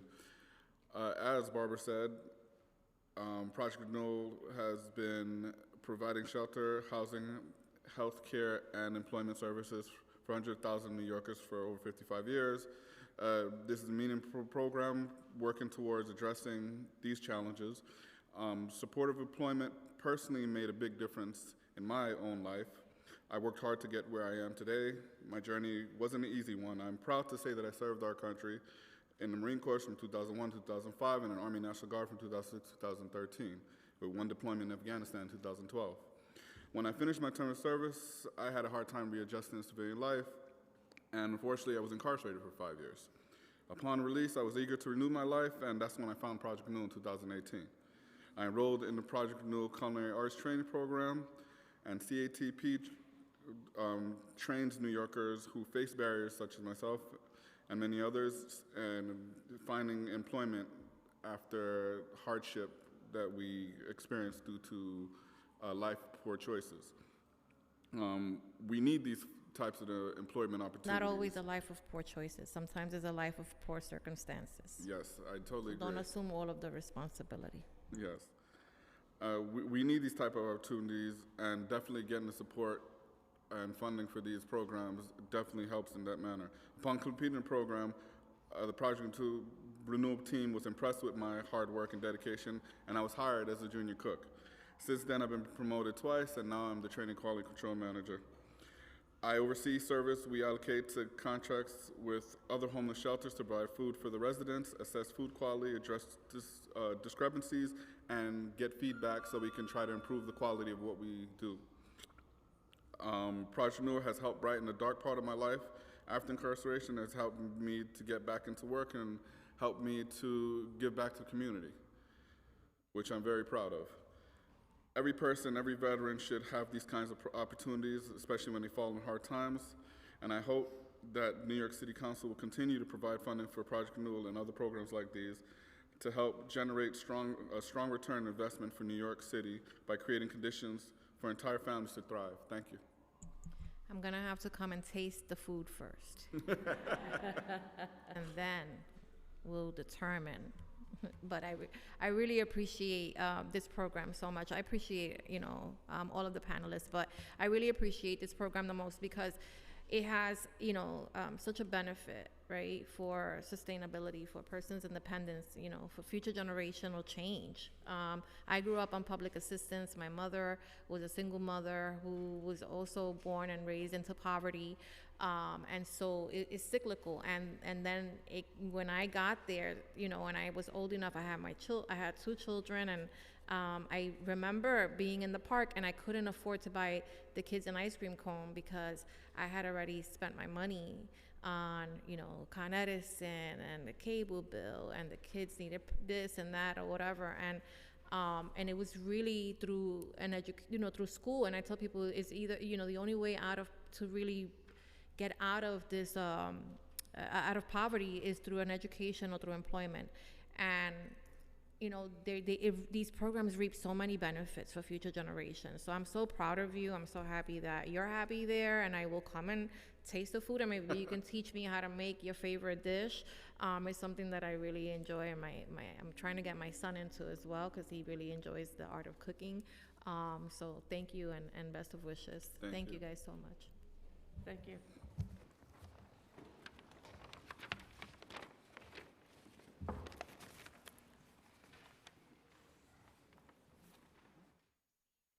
The next panel consists of Jeanette Estima, Stephen Grimaldi, Nick Buis, Camila Gomez. And again, my apologies if I mispronounced your name.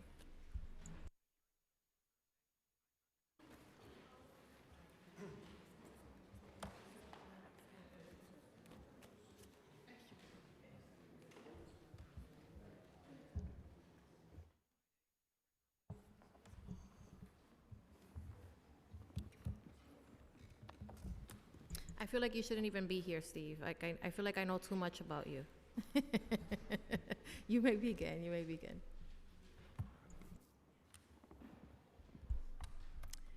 Hello, my name is Jeanette Estima, and I'm the Director of Policy and Advocacy at City Meals on Wheels. Thank you, Chair Ayala, for the opportunity to testify. In addition to funding home-delivered meals for weekends, holidays, and in emergencies, City Meals also provides directly food to people during citywide emergencies and localized emergencies when they cannot access other emergency food programs.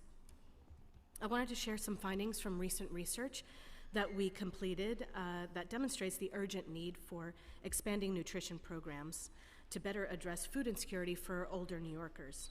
We partnered with the CUNY Urban Food Policy Institute on a study of older adults using home-delivered meals and congregate meal programs to understand their practices and unmet needs. The level of food insecurity among those who are already accessing the city's two programs that target elder hunger is staggering. 48% reported some level of food insecurity, and that goes up to 60% when we're looking just at home-delivered meals recipients. 56% received SNAP benefits, but about a third of them said that the amount that they received was not enough to meet their needs. In addition, only 18% had used a food pantry, and about 4% had used a mobile food pantry. So given that this was also a very low income sample that we surveyed, with about 65% of those surveyed earning about $15,000 a year or less in income, and this high level of food insecurity all really suggest a serious disconnect between the services that are offered to them and the need that they're experiencing. Older adults must no longer be an afterthought. Their needs must be included in our anti-hunger solutions. We need to look at all the food programs across city, state, and federal levels to ensure that they're accessible to older adults and that they're presenting a comprehensive approach to hunger. This includes expanded SNAP funding, the ability to use SNAP dollars for hot and prepared meals, extending benefits to all immigrants and undocumented older adults, and funding more mobile food pantries.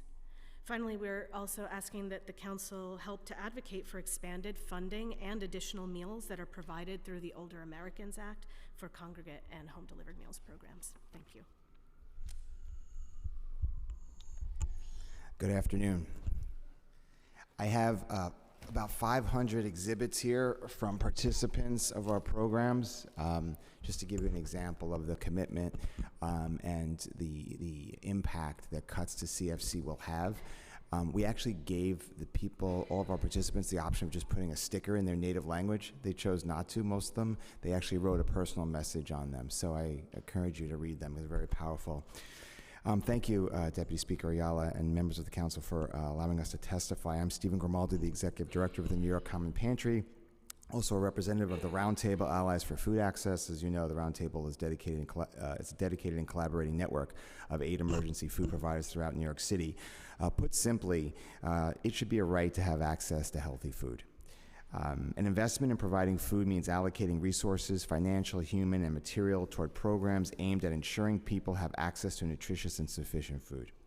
By confronting food insecurity today, we help solve its attendant problems of tomorrow. Poor health outcomes, poor functioning in school, mental health issues, just to name a few. Unfortunately, the current proposed budget does not create a positive blueprint for the future with extreme cuts to CFC funding. For the past 2 years, we saw what a difference a well-funded CFC program made. CFC provided fresh produce and increased allocations for food purchases to help us serve the increased volumes of people needing food assistance. Last year alone at NYCP, we saw the number of guests we serve rise 32%. This year, it's rising another 29% with our fiscal year ending June 30th. We'll likely distribute more than 11 million meals. According to the True Cost of Living report, 3 million of our neighbors are considered income inadequate. 50% of working-age households do not have enough earnings to meet the minimum cost of living, and more than half of New Yorkers earn less than $46,000 annually. We urge the City Council and the Mayor to not only restore CFC funding to its original levels, but to increase funding to $60 million for CFC and $20 million in emergency food pantry funding. Let's invest in a brighter future. Let's increase CFC and pantry funding, not cut it. Let's say yes to food access. Hi, good afternoon. I'm Nick Buse. I feel like I know too much about you two. Okay. I'm done. No, go ahead. I'm Nick Buse from the Food Bank for New York City. I'm the Director of Government Relations. Thank you, Chair, so much to you, to your staff, to all the council members for really pressing HRA-DSS on the importance of food security. You've heard a lot about need from so many community providers. You'll continue to hear about it. So I just want to clarify and kind of add some flavor to a couple things. One, when it comes to the Community Food Connection, you've heard the First Deputy Commissioner talk about adequate funding. The reality is, when you look at city, state, and federal funding, it is inadequate for emergency food. The supply gap and the meal gap, so these are the metrics that indicate what the difference between household resources are versus how much it costs to actually buy food at the grocery store. And then when you look at the supply gap, which fills in that gap, there's still a gap. And that's with, if we look at current funding, where CFC is higher than it has been, where SNAP had been higher than it had been. But the reality is citywide food distribution is declining. That means community-based organizations are trying to do more with less, and that's unacceptable. You know this, but I just want to reiterate this idea that the adequacy that we're talking about is really just a basic survival and persistence. We're not talking about filling that meal gap or filling that supply gap fully. The second thing I want to clarify is the concept around the way the city helps people access SNAP. New York City, New York State does a good job. I don't want to underestimate that. But it is the case that while around 90% of the people who are under 125% of the federal poverty limit do access SNAP, many people in New York City who are above that federal poverty limit up to 200% still qualify for SNAP benefits. And when you look at that metric, it's really 1 in 4 New Yorkers in New York City, by HRA's estimate specifically, who are eligible potentially for SNAP but are not participating in SNAP. That's 1 in 4 New Yorkers. So there's a lot of room, a lot of opportunity for growth, and we think the way to do that is to lean into community-based providers who are providing access, who are helping people navigate in highly personalized, language-specific, trusted spaces. I'll stop there.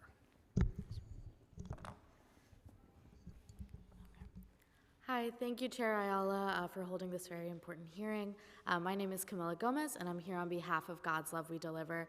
We're New York City's leading provider of medically tailored home-delivered meals and nutritional counseling for people living with severe and chronic illness and who are too sick to shop or cook for themselves and their families.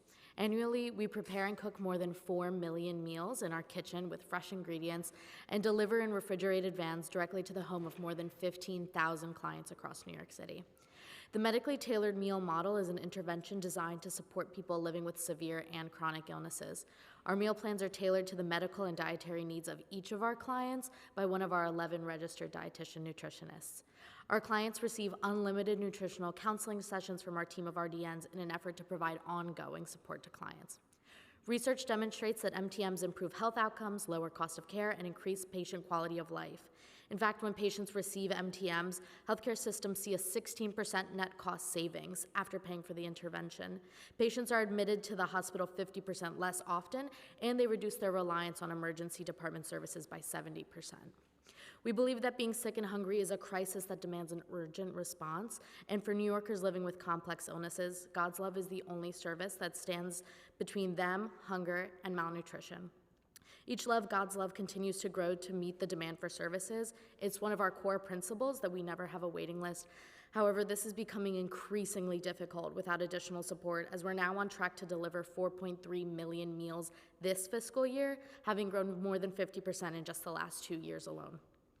Now in our 39th year of service, we have been a longstanding life-saving resources for New Yorkers in need who are living with severe and chronic illness and who are facing malnutrition. Food insecurity impacts an individual's ability to follow medication plans, control their chronic conditions, as well as receiving timely medical care. Furthermore, malnourishment actually increases a person's likelihood to be readmitted to the hospital after a first hospitalization by 50%.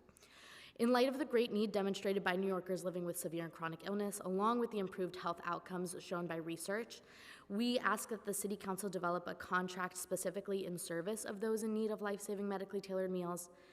However, while appreciating that this may not happen in the last month of the fiscal year, we urge the Council to support our request for FY25 discretionary funding through the Speaker's office. Thank you so much. Thank you. I've had the pleasure of doing both God's Love We Deliver and the Meals on Wheels program for many years, and I love them. The benefit. I mean, I think it to me is like I love it more than they do probably, because when I go into those homes and speak to the people, the recipients, right? These are real people that are maybe struggling or maybe are undergoing some illness that prevents them from being able to prepare their own meals and don't have that informal support. So thank you for doing that work, and Steve is like teaching me how to really understand the ins and outs of what it means to run the food pantry business. Is very difficult, but it's also very humbling experience.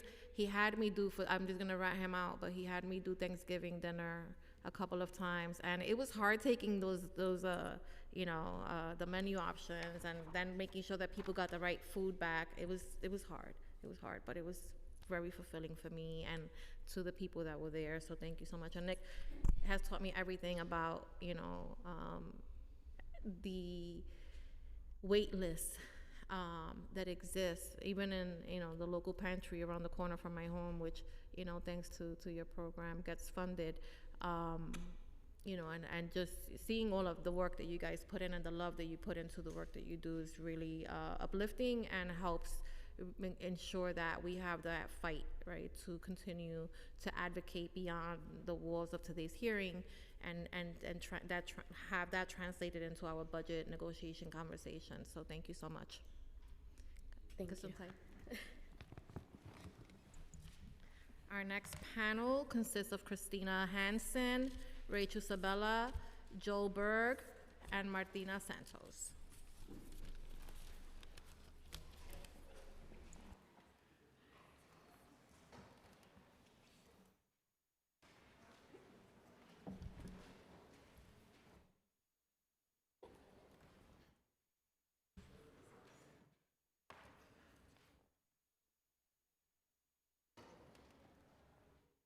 You may begin.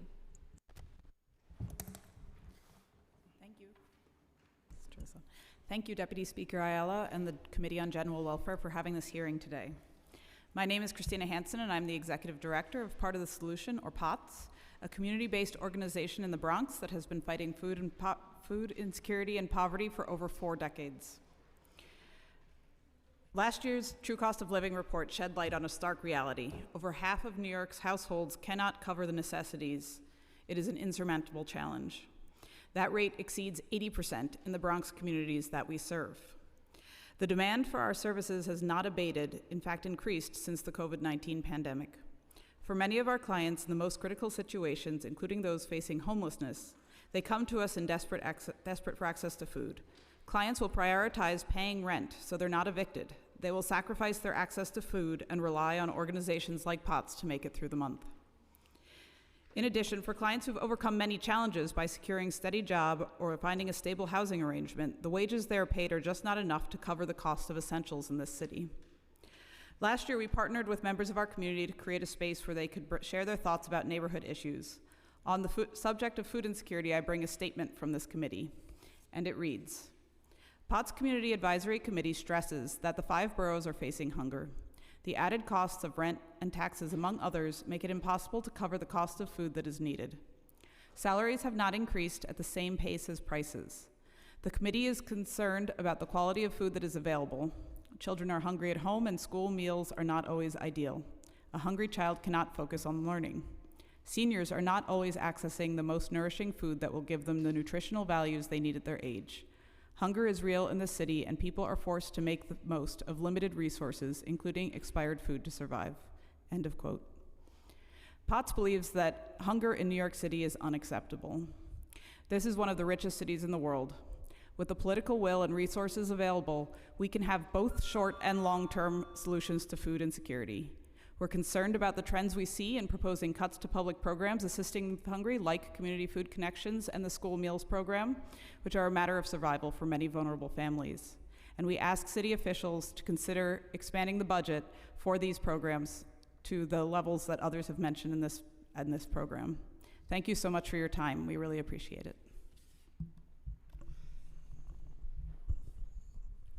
Good afternoon. My name is Rachel Sabella, and I serve as the director of No Kid Hungry New York. Thank you, Chair. Thank you, Deputy Speaker. Thank you, Hunger Hero, Diana Ayala, and the entire City Council. We have worked together for a long time to connect more New Yorkers with meals, and we need your support and leadership more than ever before. 1 in 4 children in New York City could face hunger this year. A recent poll that No Kid Hungry put out in the field found that 85% of New Yorkers saying their incomes are not rising as fast as grocery prices. We all feel that, and we need to do more. What passed last week out of the House Agriculture Committee was cruel. To take away that much funding from SNAP recipients, we need to come together to ensure there is a bipartisan bill that protects New Yorkers, that expands benefits. The other place where we can work together is to continue to hold this administration accountable. We heard today from the Department of Social Services, but they talked about a very limited portfolio of programs. And we know that every city agency is either providing food or meal programs or has a way to promote it to families. So we want to make sure, as we're approaching summer, the hungriest time of year, the city is working to promote summer meals to anyone who is eligible through different agencies. This year, for the first time, New Yorkers are going to be eligible for summer EBT. We thank the Council for advocating for New York to opt into it. While it's being administered by the state, we need the city, DSS, DOE, any agency that touches eligible families to promote it. And the best way to make sure people are getting those benefits is to do SNAP enrollment. So are those events happening in schools and after-school programs? How are they working across city agencies to feed families?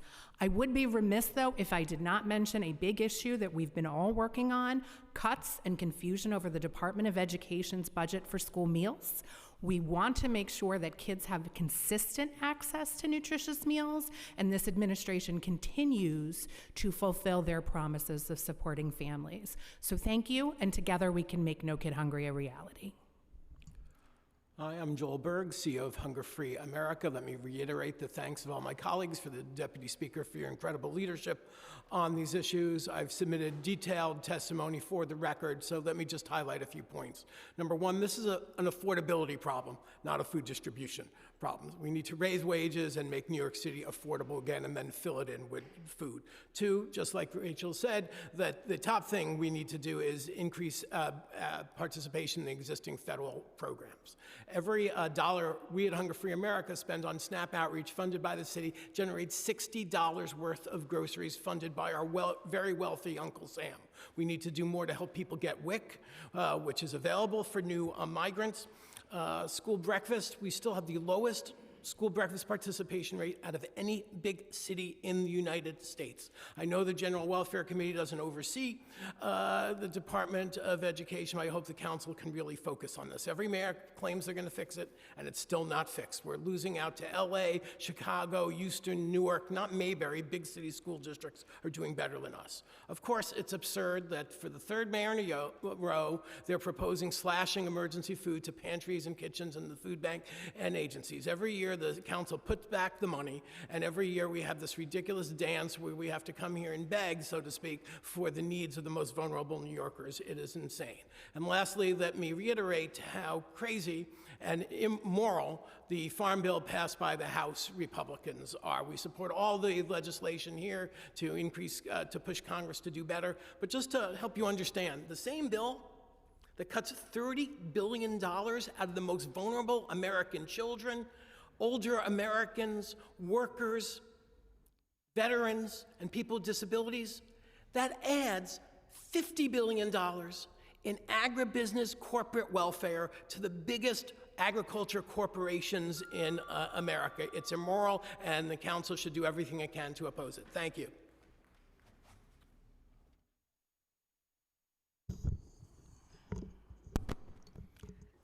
Good afternoon, Diana Ayala. Good afternoon, everyone in this room. My name is Martina Santos, and I'm volunteer in Bon Merve and Westside Campaign Against Hunger. My testimony today is because the situation is really critical for our community here in the United States.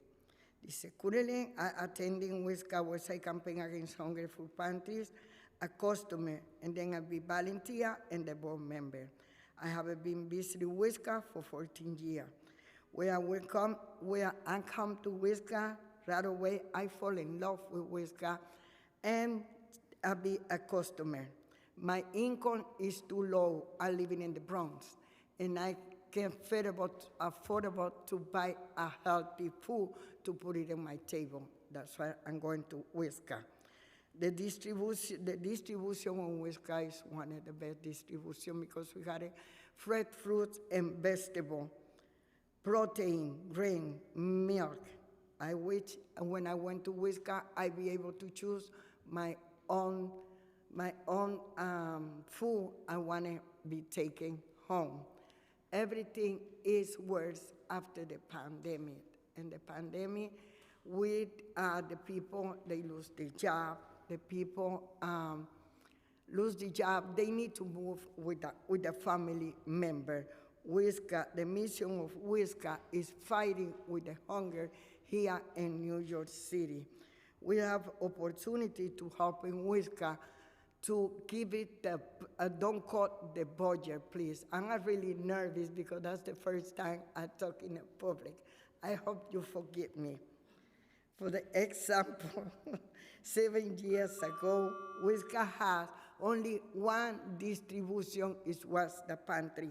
Now we have 30 points with distribution for our 1,500 family members in New York City. So that means Wisca is grow. Wisca distribution and the pantry and the 30-point distribution, 4 million pounds of healthy food to 80,000 families. Also, they plan to cut the budget. I see if you, the council member, they could do something. Do not cut the budget. Everybody is in the room. We're working at the same page. Do not cut the budget for family to go into food pantry. Food pantry means for people, for the community, is going to healthy food, to get the healthy food. Also, they saving some money. Before, you remind me when you said something about Connecticut. I spoke to a couple of ladies in the pantry in Wisca, and those ladies, they said they go into pantry day by day, and the money they saving at the end of the month, they go and part of the money they go into Connecticut, and other part they going to pay the cable, the internet bill, because they have grandkids living in the house, and they need to go and to do the homework at home, because if they go into the library, the line is too big. So the situation is really, really, really bad. And no New Yorker deserving to go in with the empty stomach to go into a bed. So that's why I say thank you to you and thank you to all the members. They helping to that, do not getting cut on the budget. Please, I begging you and begging everybody is in the room to keep pushing, because not you, not her, not him. Everybody gonna be on the same page to be para lograr que no se haga ese corte. Sometimes I get like a struggle. To ensure that the cuts don't go through. Yeah. Yes, yes, please, thank you. But that's what I'm here, to give my testimony, because the thing is really, Wilka before they taking only 300, 400 customers, and one day Wilka they take 600 customers. Yeah. It's because when you see people in the line in the pantry, it's because they need it. Because if you don't need, just lie down on your couch watching TV or do something else. Yeah. Thank you very much for listening to me. Are you sure you haven't done this before? I don't know. Thank you. Thank you so much to this panel. Have a wonderful afternoon. Igualmente. Gracias por venir. Okay. We have 2 panels and 2, Rich?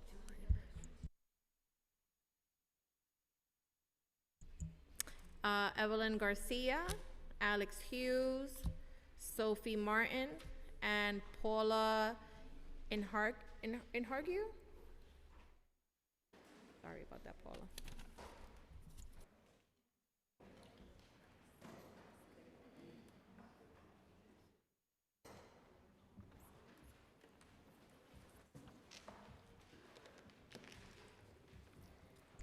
Who's Paula?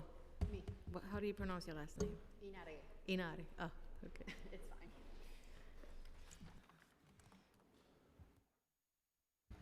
You may begin, whichever side wants to go first.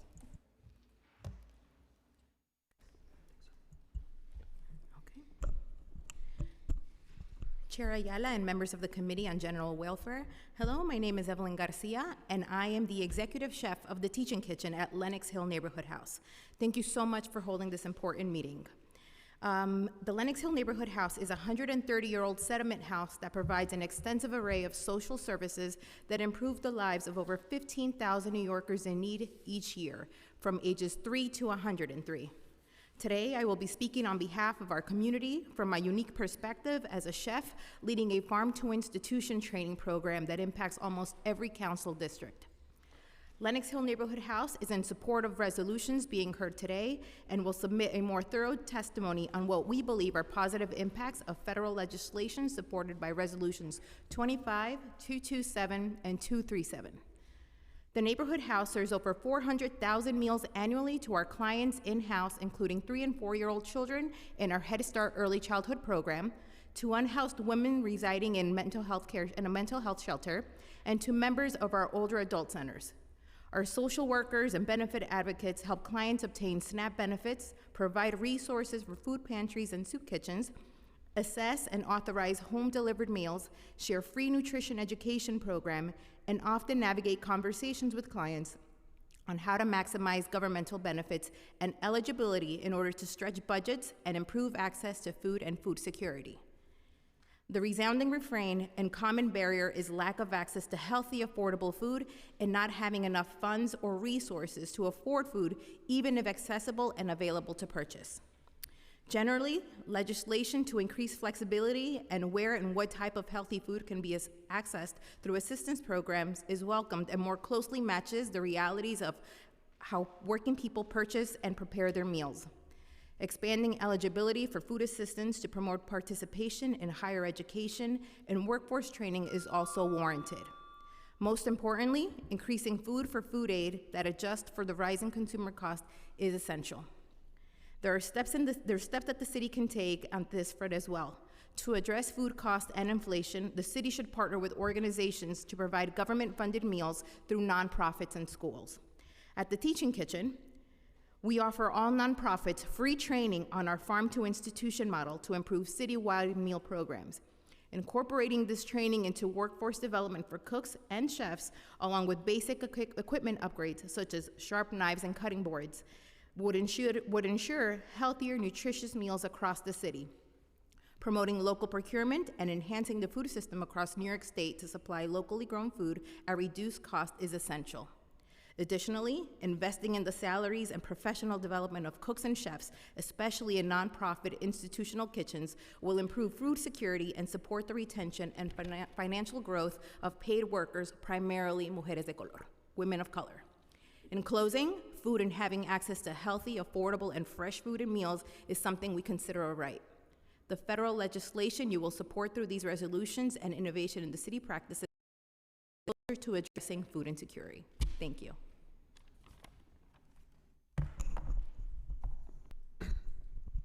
Hi, good morning.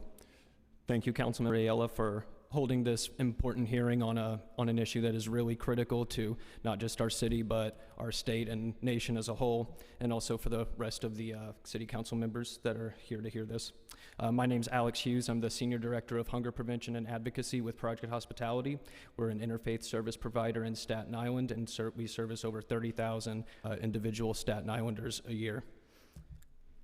According to United Way's 2023 True Cost of Living report, 41% of Staten Islanders in Community District 1 do not make enough money to make ends meet. Community District 2, also 41%. And in Community District 3, which is considered to be a more affluent area of the island, still almost 1/3 of Staten Islanders do not have enough resources to make ends meet. Oftentimes that means not enough to feed their families. I'll tell you a little bit about our pantry. We're still seeing 200 to 400 individual households come to us twice a week. We have some messages from some of those households. These plates are literally just from 3 hours of a distribution. And the messages can range from things that are very policy oriented to just messages simple as, please, we need the food pantry. This is how we feed our family of 8, please.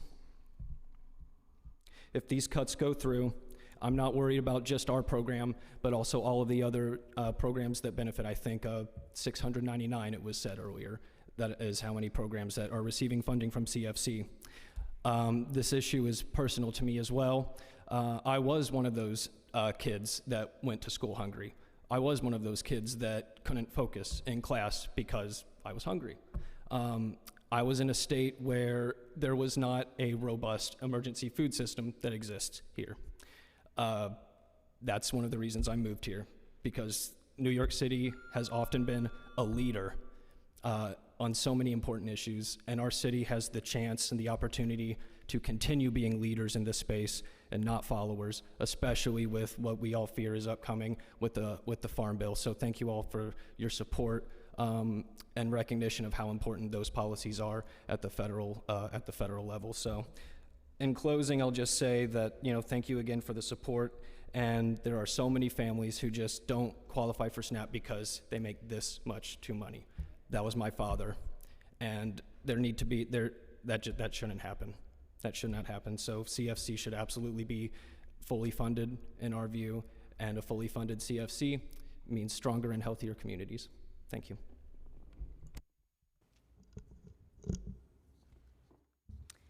Thank you for the opportunity to testify today. My name is Sophie Martin. I'm a registered dietitian at Housing Solutions of New York. HSNY is committed to ending homelessness through essential support services and creating holistic paths. To successfully address homelessness, we must focus on helping New Yorkers who face poverty and may become at risk of homelessness. We're intentional in services like the Food and Nutrition Program that address root causes, provide stability, and prevent homelessness before it occurs. Food insecurity is associated with negative outcomes like poor health and low education achievement that perpetuate the poverty cycle. Almost 15% of New Yorkers experience food insecurity. Healthy food access and nutrition promotes health, community stability, and fights against homelessness and recidivism. Since 2019, we've empowered this through various services like our Ryan White Food and Nutrition Program, emergency pantry services where we provide a variety of culturally diverse meal kits for family shelters, and community-based pantry. We're pleased that the Council is supportive of crucial bills like the Farm Bill, Enhanced Access to SNAP Act, and the Hot Foods Act. However, there's definitely more work to be done. We call on Council members to encourage their federal colleagues to prioritize nutritious foods in each legislation. A USDA study estimates that over 20% of SNAP dollars are spent on poor nutrition items, like soda, desserts, which contribute to unfair and debilitating disease. As the largest food benefit, SNAP presents an opportunity to improve health by prioritizing nutritious foods as allowable purchases. This will ensure that SNAP dollars can go further in helping vulnerable families achieve security and health. We recommend partnering with meal providers to deliver low-cost, nutritious meals for those in need. Finally, we'd like to emphasize that we can effectively reduce food insecurity by aligning policies and programs to evidence-based models and recommendations. Giving away food is not enough. By offering evidence-based programming that combines client choice pantry models to reduce food waste and promote autonomy, nutrition education, motivational interviewing, and targeted referral services, we can better help people obtain stability in food, health, housing, and beyond. Thank you.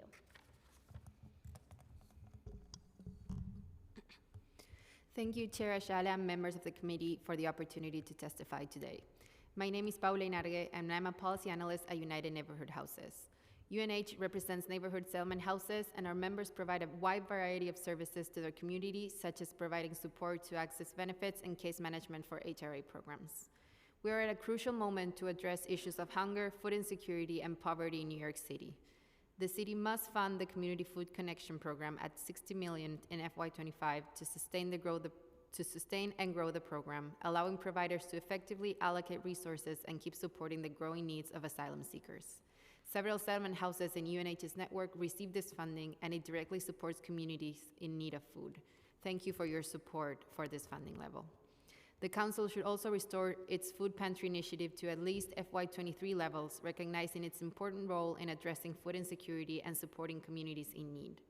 Fully funding both of these programs is critical, especially because they both support people regardless of their immigration status.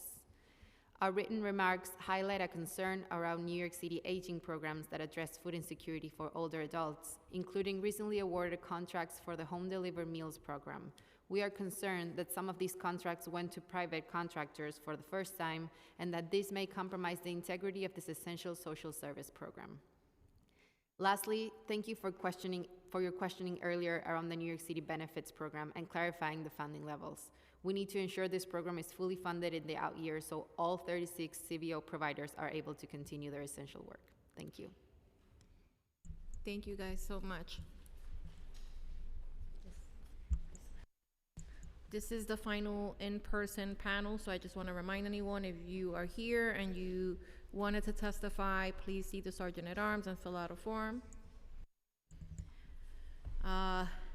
Nazine Rahman, Graham Horn, Ruth Moore, and Sharon Brown. Come on up.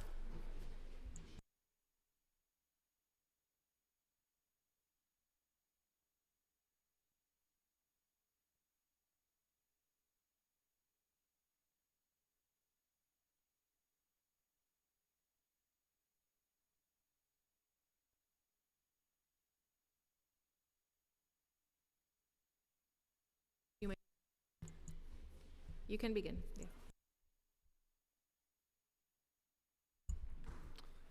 Deputy Speaker Ayala, council members and staff, good afternoon, and thank you for this opportunity to offer testimony.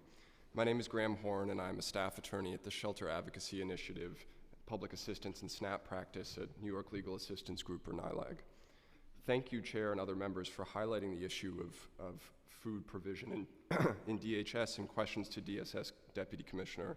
I would like to offer some further reflections on the state of food insecurity in the city's increasingly multifaceted shelter system. NYLAG clients frequently report that the meals they are served in shelter are too small to abate their hunger. They say that they are not allowed to have more than one serving of items per meal, and that the serving sizes themselves are very small.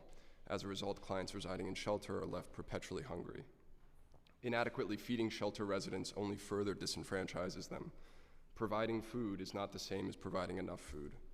Shelter residents with a job are often faced with the impossible choice of work or eat.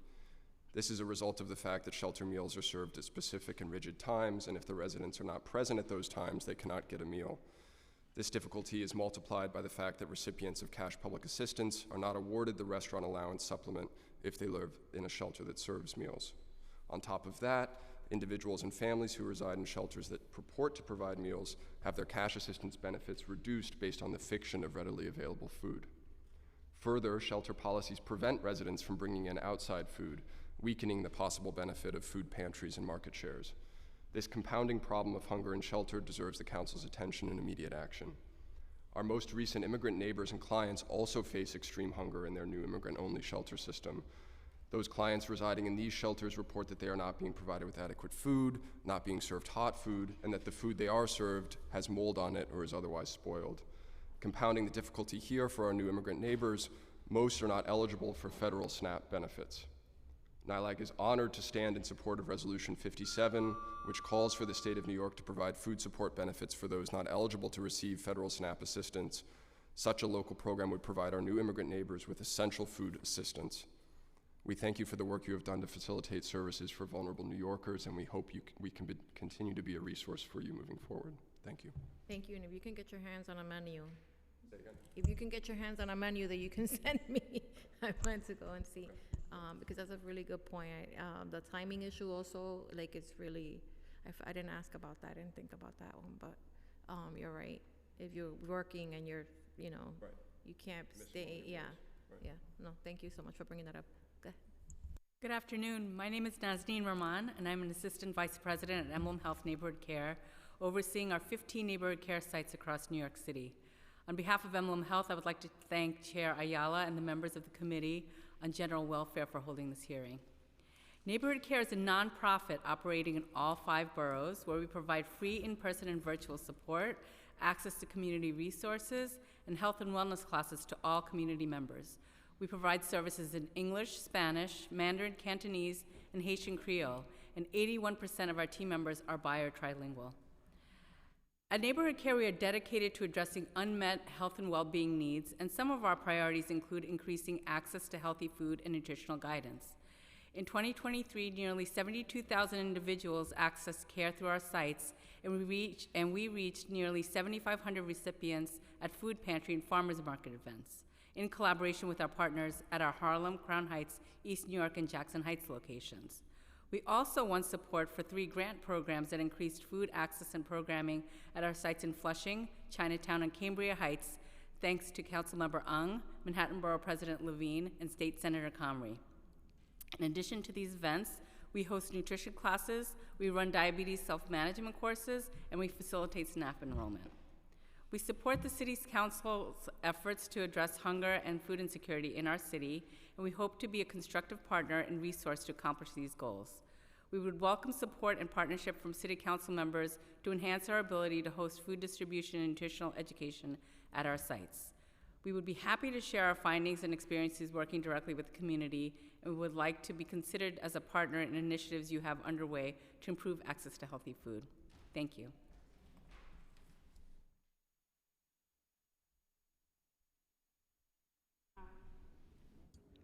Hi, good afternoon. Thanks for having me. Thank you, Chair, for allowing me to speak at this hearing. SNAP benefits are extremely important to satisfy the basic needs to myself and people that are in my community. I live in the borough of Brooklyn, and the SNAP program help assist families throughout my neighborhood. Without the benefits of the SNAP program, myself and others would not know where our next meal would have come from. Thank you for having me and hearing me out. Hello, how are you? My name is Sharon Brown. Okay, when this is this is for general welfare. This is not for welfare benefits, for general welfare. But we're speaking about food, also welfare. That's right. Okay, so if people aren't given monies that live in shelters for hot meals, they must stick around the shelters doing nothing. They won't be able to prosper themselves. So they need to get cash benefits for food. They need food stamps for cold food so they can get things. They also need to be able to bring food inside and keep it. The general welfare is they should have the food for money for hot meals and food stamps. This affects the homeless military, homeless veterans, even police officers. Some who were charged with crimes go into these shelters. They don't tell people that they are police officers or former police officers, but they report to these places too. So it needs to be carefully handled. We have military in there. We have police officers, former police officers who will have their overturned convictions and then be back on the force. So we need to treat them and handle them with care. General welfare, we need places for people to be. We have the homeless population. Some of them are not really homeless. They are in between places because of landlord's abuse. We need to handle the general welfare of landlord abuse, period, across the board. It's not being taken care of properly. And it affects mostly military, veteran, police officers, and things like that. We need to have seating for everyone, tourists, military, police officers, etc. Thank you so much, Sharon. Thank you. Thank you to this panel.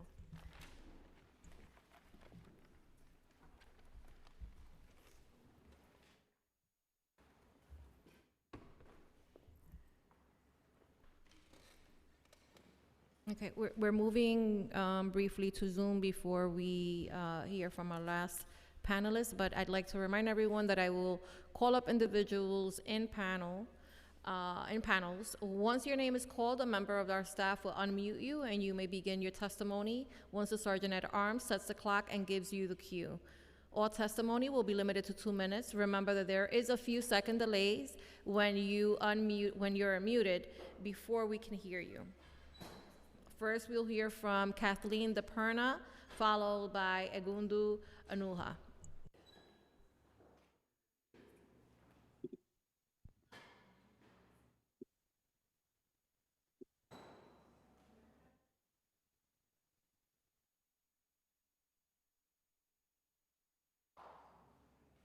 Okay.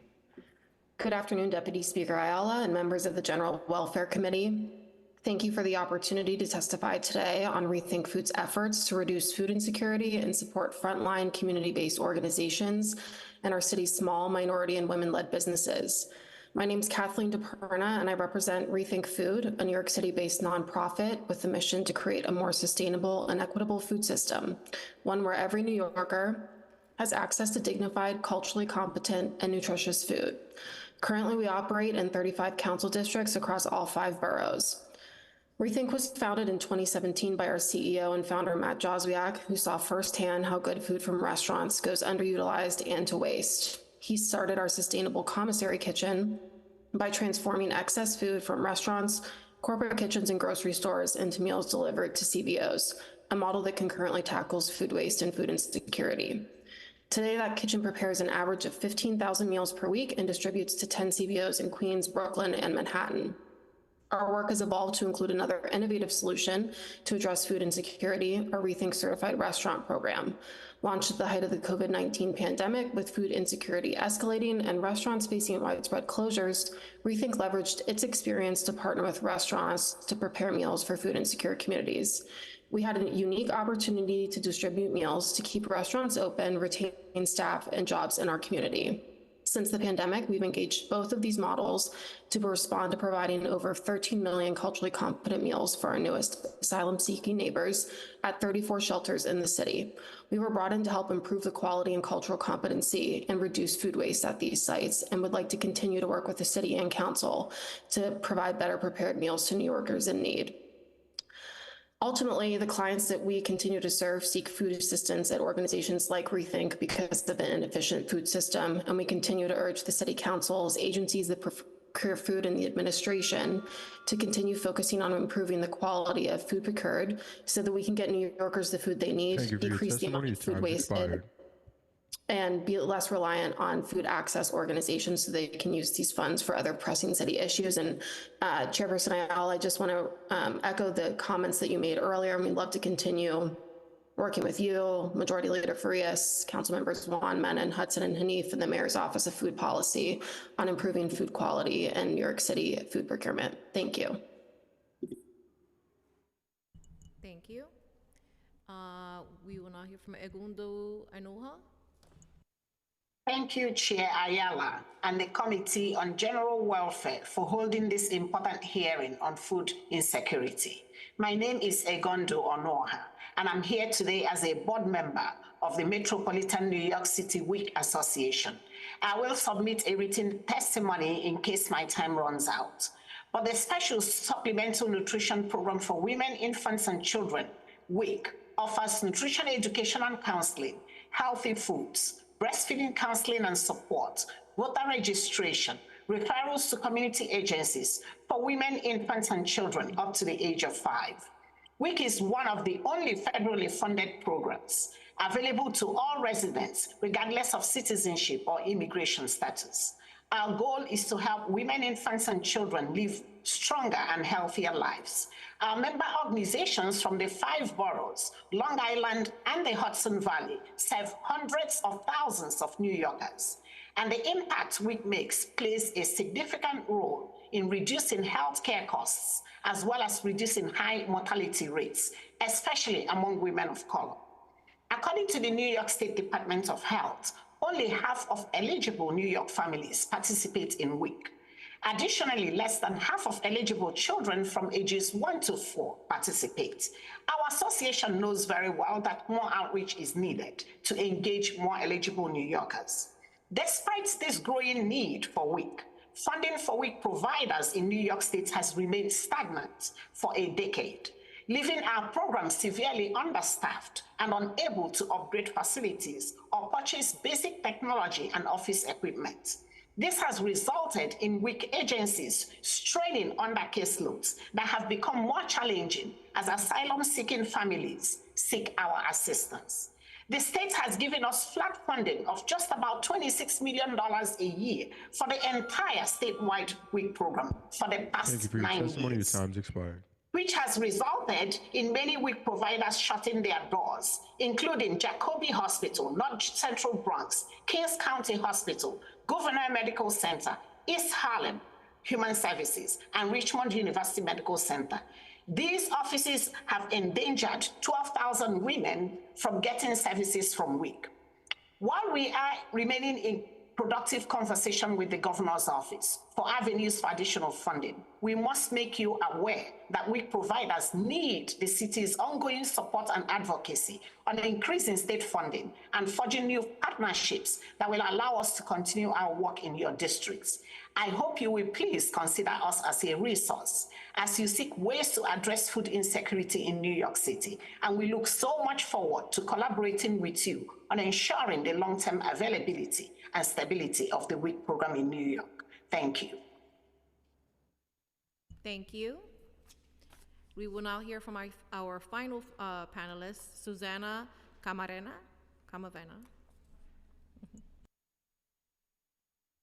Last but not least. Make sure that the light is on, the red light. There you go. Yes, is it on, the red light? Okay, go ahead.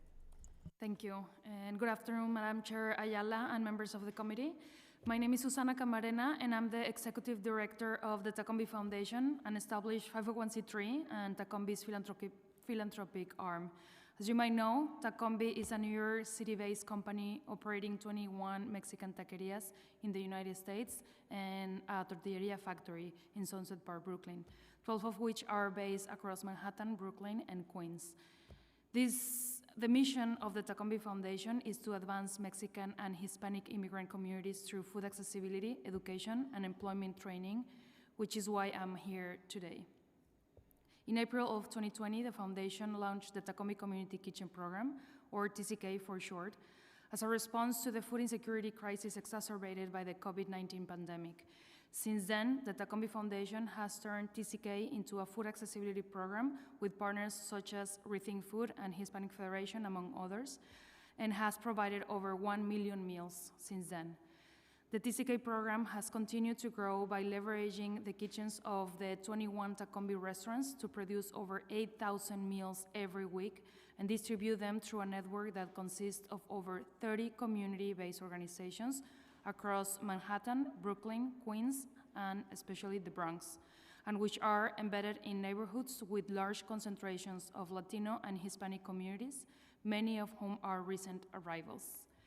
According to the latest data from the U.S. Department of Agriculture, 1 in 5 Latinos in the United States experience food insecurity and are 2 times more likely to be food insecure than their white neighbors.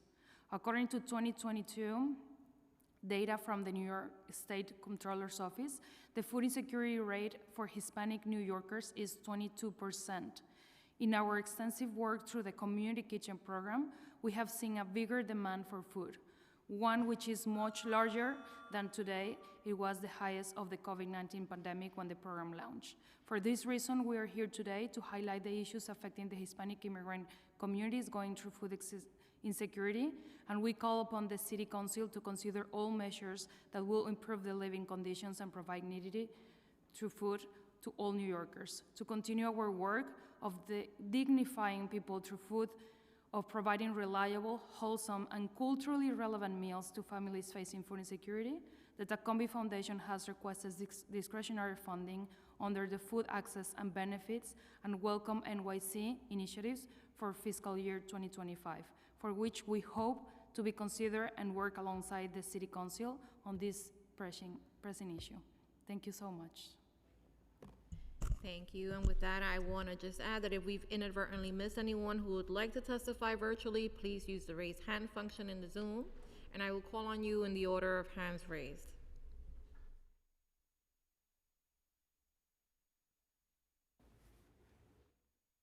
Okay. Seeing no one else, I would like to note that written testimony, which will be reviewed in full by committee staff, may be submitted to the record up to 72 hours after the close of this hearing by emailing it to testimony@council.nyc.gov.